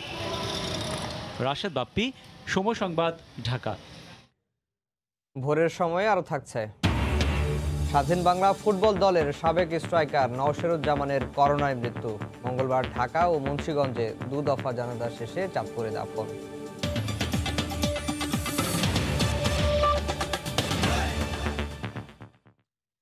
ইউরোপের অন্যান্য দেশের মতো জার্মানিতেও লেগেছে করোনার দ্বিতীয় ঢেউ। তবে সংক্রমণ বেড়ে যাওয়ায় তরুণীদের দায়ী করা হলেও অনেকেই আবার দুষছেন বার এবং রেস্তোরাঁর মালিকদের। তবে দ্রুত ভ্যাকসিন না আসলে করোনার এই ঢেউ সামাল দেয়া কঠিন হয়ে যাবে বলে মনে করছেন বিশেষজ্ঞরা। বিস্তারিত জানিয়েছেন বিটু বড়ুয়া। মাত্র কয়েক সপ্তাহের বিরতি দিয়ে জার্মানি সহ ইউরোপের সবখানেই করোনা ভাইরাসের সংক্রমণ আবারও বাড়তে শুরু করেছে। সবচেয়ে বেশি আক্রান্ত হয়েছে বার্লিন, বায়ার্ন, হামবুর্গ, বাডেন-ভিউর্টেনবার্গ এবং নর্দার্ন ওয়েস্টফালেন। তবে এবার প্রবীণদের তুলনায় নবীনদের মধ্যে সংক্রমণের হার সবচেয়ে বেশি। বিশেষজ্ঞরা বলছেন নবীনরা সবসময় এ বিষয়ে উদাসীন। সেই সাথে অবৈধ পার্টি, বার এবং পানশালাগুলোতে যাওয়ার ফলে করোনার সংক্রমণ সবচেয়ে বেশি। হঠাৎ সংক্রমণ বেড়ে যাওয়ার জন্য খালি তরুণ কিংবা নবীনরাই দায়ী নয়, বার ও পানশালাগুলোর মালিকদের ধরতে হবে। আর এত এত ইভেন্টে মানুষ তো যাবেই, তবে সবার সতর্ক হওয়ার প্রয়োজন আছে বলে আমি মনে করি। করোনার টিকা তৈরিতে জার্মানি সবার উপরে। খুব শীঘ্রই যাতে এটি কার্যকরী টিকা আবিষ্কার হয় তার জন্য আমরা মিলিয়ন মিলিয়ন টাকাও দিচ্ছি। টিকা উৎপাদনে জার্মান প্রযুক্তি নিয়ে আমি আশাবাদী। তবে জার্মানির পাশাপাশি স্বস্তিতে নেই যুক্তরাজ্য, ইতালি, ফ্রান্স এবং স্পেন। সবখানেই এখন বাড়ছে করোনার সংক্রমণ। তাই বিশেষজ্ঞ সহ সাধারণ জার্মানরা মনে করছেন শরতের আগেই একটি কার্যকরী করোনার টিকা আবিষ্কার না হলে ভয়াবহ বিপর্যয়ের আশঙ্কা রয়েছে। এদিকে প্রবাসী বাংলাদেশিরা আপাতত নিরাপদে থাকলেও নতুন করে সংক্রমণ বাংলা কমিউনিটিতে দুশ্চিন্তা বাড়াচ্ছে। জার্মান চিকিৎসা বিজ্ঞানী ও বিশেষজ্ঞরা বলছেন গ্রীষ্মের পর শরৎ এবং শীতে মানুষের শরীরে বাসা বাঁধে জ্বর, কাশি, সর্দি কিংবা শ্বাসকষ্ট। আর ঠিক এই সময়টাতেই করোনা হয়ে উঠবে আরও ভয়ঙ্কর। তাই করোনাকে ঠেকাতে সব ধরনের আগাম প্রস্তুতি সম্পন্ন করার পরামর্শ তাদের। জার্মানির বার্লিন থেকে বিটু বড়ুয়া, সময় সংবাদ। আগামী বৃহস্পতিবার থেকে ইতালির ভ্যাকসিন মানবদেহে আনুষ্ঠানিক পরীক্ষা শুরু হচ্ছে। আগামী এপ্রিলের মধ্যে 6 কোটি ভ্যাকসিন নাগরিকরা হাতে পেতে পারেন বলে জানা গেছে। স্থানীয়দের পাশাপাশি প্রবাসী বাংলাদেশিরাও আশায় আছেন ইতালির ভ্যাকসিনের দিকে। রোম থেকে জুমানা মাহমুদের রিপোর্ট। ইতালির বিশেষায়িত হাসপাতাল স্পাল্লানজানির উদ্ভাবন করা করোনা ভাইরাসের ভ্যাকসিন আগামী বছরের এপ্রিলের মধ্যেই বাজারে আসবে বলে আশা করা হচ্ছে। আগস্টে শুরু হওয়া ক্লিনিক্যাল টেস্ট সফল হওয়ার পর বৃহস্পতিবার আনুষ্ঠানিকভাবে ভ্যাকসিনটি মানবদেহে পরীক্ষা শুরু হবে। 90 জন স্বেচ্ছাসেবীর শরীরে এই পরীক্ষার কথা থাকলেও এ পর্যন্ত প্রায় 7000 স্বেচ্ছাসেবী এই ভ্যাকসিন গ্রহণে আগ্রহ প্রকাশ করেছেন। ইতালিতে করোনা ভাইরাস শুরুর 2 মাসের মধ্যেই গত এপ্রিলে স্পাল্লানজানি হাসপাতালের বিজ্ঞানীরা এই ভ্যাকসিন উদ্ভাবন করেন। ভ্যাকসিনটি তৈরি করবে ইতালীয় প্রতিষ্ঠান রেইথেরা। হাসপাতালের স্যানিটারি বিভাগের পরিচালক ডক্টর ফ্রান্সেসকো ভাইয়া বলছেন, এই ভ্যাকসিনটি ব্যবহারে এখনও কোনো পার্শ্ব প্রতিক্রিয়া পাওয়া যায়নি। তাই ভ্যাকসিনটি মানবদেহে প্রয়োগ নিয়ে তারা বেশ আশাবাদী। আমরা মানবদেহে প্রয়োগের প্রথম ধাপে যাচ্ছি। এরপর তৃতীয় ধাপের মধ্য দিয়ে মানবদেহের পরীক্ষা শেষ হবে। লাতিন আমেরিকাতেও আমরা মানবদেহে পরীক্ষা চালাবো। আশা করি অক্টোবরের মধ্যেই আমরা এই দ্বিতীয় ধাপ সম্পন্ন করতে পারবো। ইতালির ভ্যাকসিনের খবরে খুশি প্রবাসী বাংলাদেশিরাও। কিছুদিনের ভিতরে করোনা ভাইরাসের ভ্যাকসিনটা পাবো। এতে করে ইতালিয়ান নাগরিক প্লাস আমরা প্রবাসীরা অনেক উপকৃত হব। করোনা ভাইরাসের ভ্যাকসিন আসছে এই বলে আমরা সবাই প্রবাসী খুশি এবং ইটালিয়ান খুশি। যারা এই পর্যন্ত আক্রান্ত হয়েছেন সকলের জন্য এই ভ্যাকসিন কাজে আসবে, সকলেই আমরা উপকৃত হব। ইতালিতে এ পর্যন্ত করোনা ভাইরাসে আক্রান্ত হয়েছে 2,99,506 জন এবং এ পর্যন্ত মারা গেছেন 35,724 জন। ইতালির রোম থেকে জুমানা মাহমুদ, সময় সংবাদ। দীর্ঘ লকডাউনের প্রভাবে অস্ট্রেলিয়ার মেলবোর্নের করোনা পরিস্থিতির যথেষ্ট উন্নতি হয়েছে। তবে সরকার আরও কিছুদিন 7টি অঙ্গরাজ্যের অভ্যন্তরীণ সীমানা বন্ধের পক্ষে। এদিকে করোনা রোগী কমে এলেও সহসায় ভাগ্য বদলাচ্ছে না অস্ট্রেলিয়ার বাংলাদেশি শিক্ষার্থীদের। অস্ট্রেলিয়ায় করোনার পরিস্থিতির সবশেষ পরিস্থিতি জানাতে সিডনি থেকে যুক্ত হচ্ছেন সহকর্মী SM আমিনুল রুবেল। ধন্যবাদ আফজাল। অস্ট্রেলিয়ার করোনা পরিস্থিতির যথেষ্ট উন্নতি হয়েছে, যেটি আপনি এই মুহূর্তে বললেন যে অস্ট্রেলিয়া আসলে আজকে মাত্র 30 জন করোনা আক্রান্ত হয়েছে নতুন করে। তার ভিতরে 28 জন ভিক্টোরিয়ার মেলবোর্নে এবং 2 জন মাত্র সিডনিতে। গতকালকে পুরো অস্ট্রেলিয়াতে এই সংখ্যাটা ছিল 16 জন। তো অস্ট্রেলিয়ার করোনা পরিস্থিতি যথেষ্ট উন্নতি হয়েছে, এটি আপনারা দেখতেই পাচ্ছেন নাম্বারে। এখন পর্যন্ত পুরো অস্ট্রেলিয়াতে আসলে করোনা আক্রান্ত হয়েছে 26,937 জনের মধ্যে। কিন্তু পরিস্থিতি যথেষ্ট খারাপ ছিল আসলে মেলবোর্নে, যেটি আপনারা সংখ্যা শুনে জানবেন যে 20,000 জনের মতো কিন্তু শুধু মেলবোর্নে এবং ভিক্টোরিয়া অঙ্গরাজ্যে করোনা আক্রান্ত হয়েছে। 4,000-এর কিছু বেশি ছিল অস্ট্রেলিয়ার সিডনিতে, এবং অন্যান্য শহরগুলোর তুলনামূলক ভালো অবস্থায় আছে। এই মুহূর্তে আমি বলতে পারবো যে অস্ট্রেলিয়ার মেলবোর্ন ছাড়া অন্যান্য শহর যেমন সিডনি বা অ্যাডিলেড, ব্রিসবেন, ডারউইন ওইসব এলাকার কিন্তু করোনা পরিস্থিতি কিন্তু যথেষ্ট ভালো। করোনা পরিস্থিতি বেশি খারাপ অবস্থায় ছিল মেলবোর্নে, সেটি কিন্তু লকডাউনের কারণে যে কমতে শুরু করেছে। এই লকডাউনটা কিন্তু এই মাসটি পুরোটাই চলবে। তো এই মাসে যে লকডাউনটা চলছে এটিও কিন্তু বর্ধিত করা হয়েছে, এবং ধারণা করা হচ্ছে যে আগামী সপ্তাহে নতুন রুলস রেগুলেশন আসবে, যে করোনা বর্তমান পরিস্থিতির উপর ডিপেন্ড করে তারা আগামী মাসের বা আগামী কয়েক মাসের প্ল্যান প্রোগ্রাম করবে সরকার। তবে সরকার চাচ্ছে যে স্টেটগুলোর বর্ডারগুলো ধীরে ধীরে খুলে দেওয়া হোক, কারণ অন্যান্য স্টেটে কিন্তু করোনা পরিস্থিতি ভালো, কিন্তু এই ইকোনমিক্যাল কন্ডিশন কিন্তু ধীরে ধীরে খারাপ পরিস্থিতিতে যাচ্ছে, যেহেতু সিডনির সাথে মেলবোর্নের কোনো যোগাযোগ নেই। আপনারা জানেন যে তাসমানিয়া কিন্তু প্রায় 6 মাস যাবৎ পুরো অস্ট্রেলিয়া থেকে আলাদা অবস্থায় আছে। সেখানে স্বাভাবিকভাবে তাসমানিয়াতে কিছু বাংলাদেশি স্টুডেন্ট গিয়েছিল পড়াশোনা করতে, যারা হচ্ছে পার্মানেন্টলি অস্ট্রেলিয়া থাকার সুযোগ সুবিধার জন্য তাসমানিয়াতে গিয়ে থেকেছিল, কিন্তু তারা কিন্তু সেখানে এই মুহূর্তে জব হারা অবস্থায় আছে। বেশিরভাগ স্টুডেন্ট কিন্তু ডারউইনে যারা আছে তাদের কিন্তু জব নেই। মেলবোর্নে যেসব বাংলাদেশি স্টুডেন্ট আছে বলা চলে কারোরই জব নেই। কেউ কেউ জবে ফিরে গেছে, কারণ অস্ট্রেলিয়া আপনারা দেখতে পাচ্ছেন ওয়েদার ভালো, শীতকাল চলে গেছে, স্প্রিং চলছে এই মুহূর্তে, সামনে সামার আছে। অনেকে কিন্তু জবে ফিরে গেলেও তারা যে প্রপার তাদের যে শিফট পাওয়া দরকার বা যতটুকু বেতন পেলে তাদের যে চলবে প্রতিদিন প্রতিটা সপ্তাহ চলবে সেটা কিন্তু পারছে না। আর নিজেদের টিউশন ফি জোগাড় করার যে স্বপ্নটা নিয়ে অস্ট্রেলিয়াতে বাংলাদেশি স্টুডেন্টরা আসে সেটি একদমই সম্ভব না এই বছর। আগামী যে সেমিস্টারটা আসছে সেটিকে সামার সেমিস্টার বলে। অস্ট্রেলিয়াতে গ্রীষ্মকালীন যে ছুটি থাকে সেই সময় কিন্তু স্টুডেন্টরা চাইলে অনেক বেশি কাজ করতে পারে, এবং আগামী বছর মার্চ থেকে যে সেমিস্টার শুরু হবে সেটা টিউশন ফি কিন্তু জোগাড় করে ফেলতে পারে। কিন্তু এই বছর সেই সম্ভাবনা খুবই ক্ষীণ, কারণ অস্ট্রেলিয়ার যেহেতু বর্ডার বন্ধ। আপনারা জানেন যে অস্ট্রেলিয়া একটি পর্যটন কান্ট্রি, এদেশে কিন্তু প্রচুর পর্যটক সামারের এই কয়েক মাসে আসে এবং তারা টাকা নিয়ে আসে এবং অস্ট্রেলিয়ার কিন্তু ইকোনমি গ্রো আপ করে। তো স্বাভাবিকভাবে যদি পর্যটকরা না আসতে পারে, পর্যটন শিল্প যদি গ্রো আপ না করে, স্বাভাবিকভাবে অস্ট্রেলিয়ার যে এই মুহূর্তে ফ্যাক্টরিগুলো বেশিরভাগই বন্ধ আছে, তো কর্মক্ষেত্র কিন্তু বন্ধ থাকে, স্টুডেন্টদের কর্মক্ষেত্র বিশেষ করে বন্ধ আছে। এছাড়াও স্টেট বর্ডারগুলো বন্ধ আছে, শুধু তাই না, অনেক অস্ট্রেলিয়ান কিন্তু পৃথিবীর বিভিন্ন দেশে আটকে আছে যারা বাংলাদেশে ঢোকার চেষ্টা করছে। তো বাংলাদেশেও কিছু বাংলাদেশে অস্ট্রেলিয়ান আছে যারা আটকে আছে, এবং অস্ট্রেলিয়া কিছু বাংলাদেশি আছে যারা আটকে আছে, তারা আসতে পারছে না। এই ছিল অস্ট্রেলিয়া থেকে আমার কাছে সর্বশেষ। ধন্যবাদ। অস্ট্রেলিয়ার করোনা পরিস্থিতির যথেষ্ট উন্নতি হয়েছে সে খবর জানাতে অস্ট্রেলিয়ার মেলবোর্ন থেকে আমাদের সঙ্গে যুক্ত হয়েছিলেন সহকর্মী SM আমিনুল রুবেল। পশ্চিমবঙ্গে গ্রেফতার আল কায়দার সদস্যদের জিজ্ঞাসাবাদে জঙ্গি তৎপরতার চাঞ্চল্যকর তথ্য মিলেছে, এমনটা জানিয়েছেন ভারতের কেন্দ্রীয় তদন্তকারী সংস্থা NIA। কলকাতার NIA-র দফতরে তাদের 6 দিনের রিমান্ড চলছে। মমতার রাজ্যেই কেন জঙ্গি গড়ে উঠছে তা নিয়ে মুখ্যমন্ত্রীর তুমুল সমালোচনা করেছেন বিরোধী নেতারা। কলকাতা থেকে বিস্তারিত জানাচ্ছেন সুব্রত আচার্য। শুক্রবার রাতে মুর্শিদাবাদ থেকে গ্রেপ্তার 6 সন্দেহভাজনকে আল কায়দা সদস্য বলেই দাবি ভারতের তদন্তকারী সংস্থা NIA-র। সে হিসেবেই জিজ্ঞাসাবাদ চলছে। কলকাতার সল্টলেকে NIA-র দপ্তরে দফায় দফায় চলছে জেরা।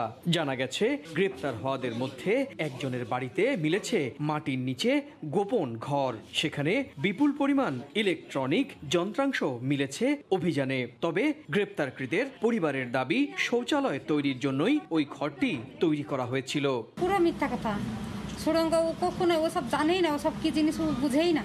যারা বলছে তারা নেমে তারা আসুক। শুধু তাই নয়, একটি হোয়াটসঅ্যাপ গ্রুপ তৈরি করে একই মতাদর্শের আরও অনেককে একত্রিত করার মতো তথ্য পাওয়া গেছে বলেও গোয়েন্দারা দাবি করছে। এদিকে রাজ্য পুলিশ প্রশাসনের এত সক্রিয় থাকার পরেও কেন এই ধরনের জঙ্গি তৎপরতা বাড়ছে, আর কেনই বা কেন্দ্রীয় গোয়েন্দা সংস্থা এসে মমতার পুলিশের নাকের ডগা থেকে জঙ্গি ধরছে, সেই প্রশ্ন তুলছেন বিরোধীরা। পশ্চিমবাংলার মাধ্যমে সারা ভারতবর্ষে ছড়িয়ে পড়ছে এই দেশ বিরোধীরা। এটা হচ্ছে সম্পূর্ণ পশ্চিমবঙ্গ সরকারের দায়িত্ব বর্ডারকে ঠিক রাখা এবং এই গতিবিধিকে বন্ধ করা। সারা ভারতবর্ষ আজকে অসুরক্ষিত হয়ে যাচ্ছে পশ্চিমবাংলার জন্য। ইন্টেলিজেন্স পশ্চিমবাংলায় যে ফেল করেছে, নাকি ইন্টেলিজেন্স সে খুব একটা তাকে কাজ করতে দেওয়া হয় না, নাকি সে কাজ করতে পারে না, এসব নিয়ে বহু আলাপ আলোচনা আছে। গেল শুক্রবার রাতে পশ্চিমবঙ্গ ও কেরালা রাজ্য থেকে আলাদা অভিযান চালিয়ে দেশটির জাতীয় তদন্তকারী সংস্থা এনআইএ মোট 9 জনকে গ্রেফতার করে। সুব্রত আচার্য, সময় সংবাদ, পশ্চিমবঙ্গ, ভারত। একে একে খসে পড়েছে তারা। বিদায় নিচ্ছেন স্বাধীন বাংলা ফুটবল দলের সদস্যরা। লুৎফুর রহমানের মৃত্যুর মাত্র 2.5 মাসের মধ্যে এবার জাগতিক মায়া ছেড়ে বিদায় নিলেন স্বাধীন বাংলা ফুটবল দলের স্ট্রাইকার নওশেরুজ্জামান। করোনায় আক্রান্ত হয়ে রাজধানীর একটি হাসপাতালে লাইফ সাপোর্টে ছিলেন তিনি। গতকাল রাত 9:30টার সময় মারা যান অকুতোভয় এই ফুটবলবীর।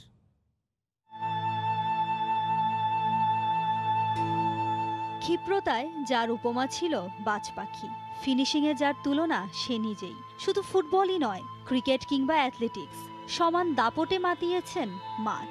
সেই নওশেরুজ্জামান আজ স্মৃতি।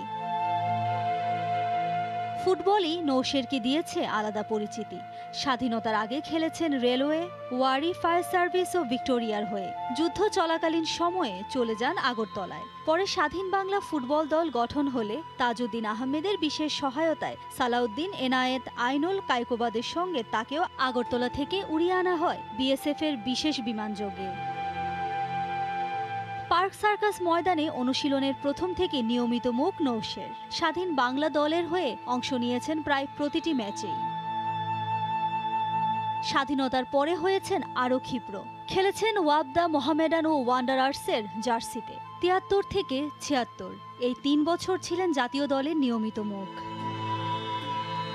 ক্রিকেটে মোহামেডানের হয়ে ওপেনিং করেছেন 3 মৌসুম। কলাবাগান আর ভিক্টোরিয়ার হয়ে খেলেছেন 8 বছর। খেলাধুলায় বিশেষ অবদান রাখায় পেয়েছেন ঢাকা বিশ্ববিদ্যালয়ের ব্লু পদক। সারাটা জীবন দেশের ফুটবলের জন্য লড়ে গেছেন নওশের। 72 বছর বয়সেও শেষ পর্যন্ত লড়াই করেছেন করোনার বিরুদ্ধে। হয়তো হেরেছেন, তবুও দিন শেষে নওশেরুজ্জামানরাই বিজয়ী। তাই তো এই বীরের প্রতি রইল আমাদের বিনম্র শ্রদ্ধা। আফরোজ রিয়া, সময় সংবাদ। মুন্সিগঞ্জের মীর কাদিম মাঠে চলছে ক্রিকেটের অনুশীলন। সেখান থেকে আমাদের সঙ্গে যুক্ত হচ্ছেন সহকর্মী নাসির উদ্দিন উজ্জ্বল। সরাসরি যাচ্ছি তার কাছে। উজ্জ্বল। আফজাল, এই মুন্সিগঞ্জের ঐতিহ্যবাহী মীর কাদিম মাঠে কিন্তু এই ভোরের আলো ফুটতেই এখানে কিন্তু নানা রকম ক্রীড়া নৈপুণ্য চলছে। যে অনুশীলন থেকে শুরু করে এখানকার যারা বিভিন্ন বয়সী লোকজন আছেন তারা কিন্তু প্রভাতে বিভিন্ন রকম শরীর চর্চা করছেন। এবং এই যে ধলেশ্বরীর পাশে যেই মাঠটি আছে মীর কাদিম মাঠ, এই মাঠে কিন্তু গ্রিন ওয়েলফেয়ার নামে একটি প্রতিষ্ঠান আছে। তারা কিন্তু সকালবেলায় এখানে প্রতিদিন এই ক্ষুদে ক্রিকেটারদেরকে নিয়ে অনুশীলন করেন এবং তারা প্রশিক্ষক আছে। এবং এই অঞ্চলে কিন্তু অনেক ঐতিহ্য রয়েছে ক্রীড়ার, আপনারা জানেন। এবং আজকে কিন্তু নানা কারণেই এই এলাকার মানুষ একটু শোকাহত, কারণ এখানে যে একজন খ্যাতনামা যে ফুটবলার এবং স্বাধীন বাংলা ফুটবলের যে অন্যতম সদস্য ছিলেন, সেই ব্যক্তির যে কালকে প্রয়াণ হয়েছে, সেই করোনার কারণে উনি মারা গেছেন। তার কারণে কিন্তু সকালেই এই এখানে এই 1 মিনিট নীরবতা পালন করে কিন্তু তারা এই কার্যক্রম শুরু করেছে। এবং এই যে সকালে শরতের এই সকালটিতে বৃষ্টি, গুড়ি গুড়ি বৃষ্টি, তার মধ্যে কিন্তু তারা এখানে তাদের অনুশীলন চালিয়ে যাচ্ছে। তো আমরা প্রথমেই এই যে অনুশীলনে যারা প্রশিক্ষণ দিচ্ছেন এর মধ্যে জোসি একজন প্রশিক্ষক, আমি তার কাছ থেকে ছোট অনুমতি শুনবো। জোসি, আসসালামু আলাইকুম। আমরা লাস্ট 7 মান্থ যাবত আমরা এই মাঠে প্র্যাকটিস করতেছি। করোনার মধ্যে আমরা প্র্যাকটিস করতেছি। আমাদের প্লেয়াররা যথেষ্ট আগ্রহী। আমাদের বাংলাদেশের খেলাগুলো বন্ধ আছে, তা আমরা এখন কিন্তু প্রতিদিনই প্র্যাকটিস করতেছি। আমরা চাবো সরকারের কাছে যাতে আমাদের খেলার সুযোগ করে দেয়, আমাদের লিগটা শুরু করে দেয়, তাহলে আমরা আমাদের নিজের অবস্থান তৈরি করতে পারবো। আমাদের ফ্যামিলির অবস্থা খুবই খারাপ। আমরা খেলা বন্ধের কারণে আমরা পারিশ্রমিক পাচ্ছি না। আমি প্রিমিয়ার লিগ শেখ জামাল ক্লাবের একজন সদস্য, তা আমি চাইবো যাতে খেলা শুরু হচ্ছে। ধন্যবাদ। ধন্যবাদ জোসি। এই আমার আরেক পাশে আছেন আরেকজন এখানকার যে প্রশিক্ষক, যিনি এই পুরো খুদে খেলোয়াড়দেরকে প্রশিক্ষিত করেন এবং সারাক্ষণই তার এটা নিয়ে তার তৎপরতা। সেই আমরা রনির কাছে যাচ্ছি। আসসালামু আলাইকুম। এই মুন্সিগঞ্জে green welfare centre cricket academy থেকে অনেক খেলোয়াড় 200-এর মতন খেলোয়াড় অনুশীলন করেন। আজকে বৃষ্টির মধ্যে হয়তো বা অনেক স্টুডেন্ট কম, এই একাডেমি থেকে অনেক খেলোয়াড় ঢাকা লিগে খেলতেছেন। আমি চাই যে মুন্সিগঞ্জ থেকে বাংলাদেশ হয়ে কেউ নেতৃত্ব দেখ বাংলাদেশ টিমে। আপনারা সবাই দোয়া করবেন। ধন্যবাদ রনিকে।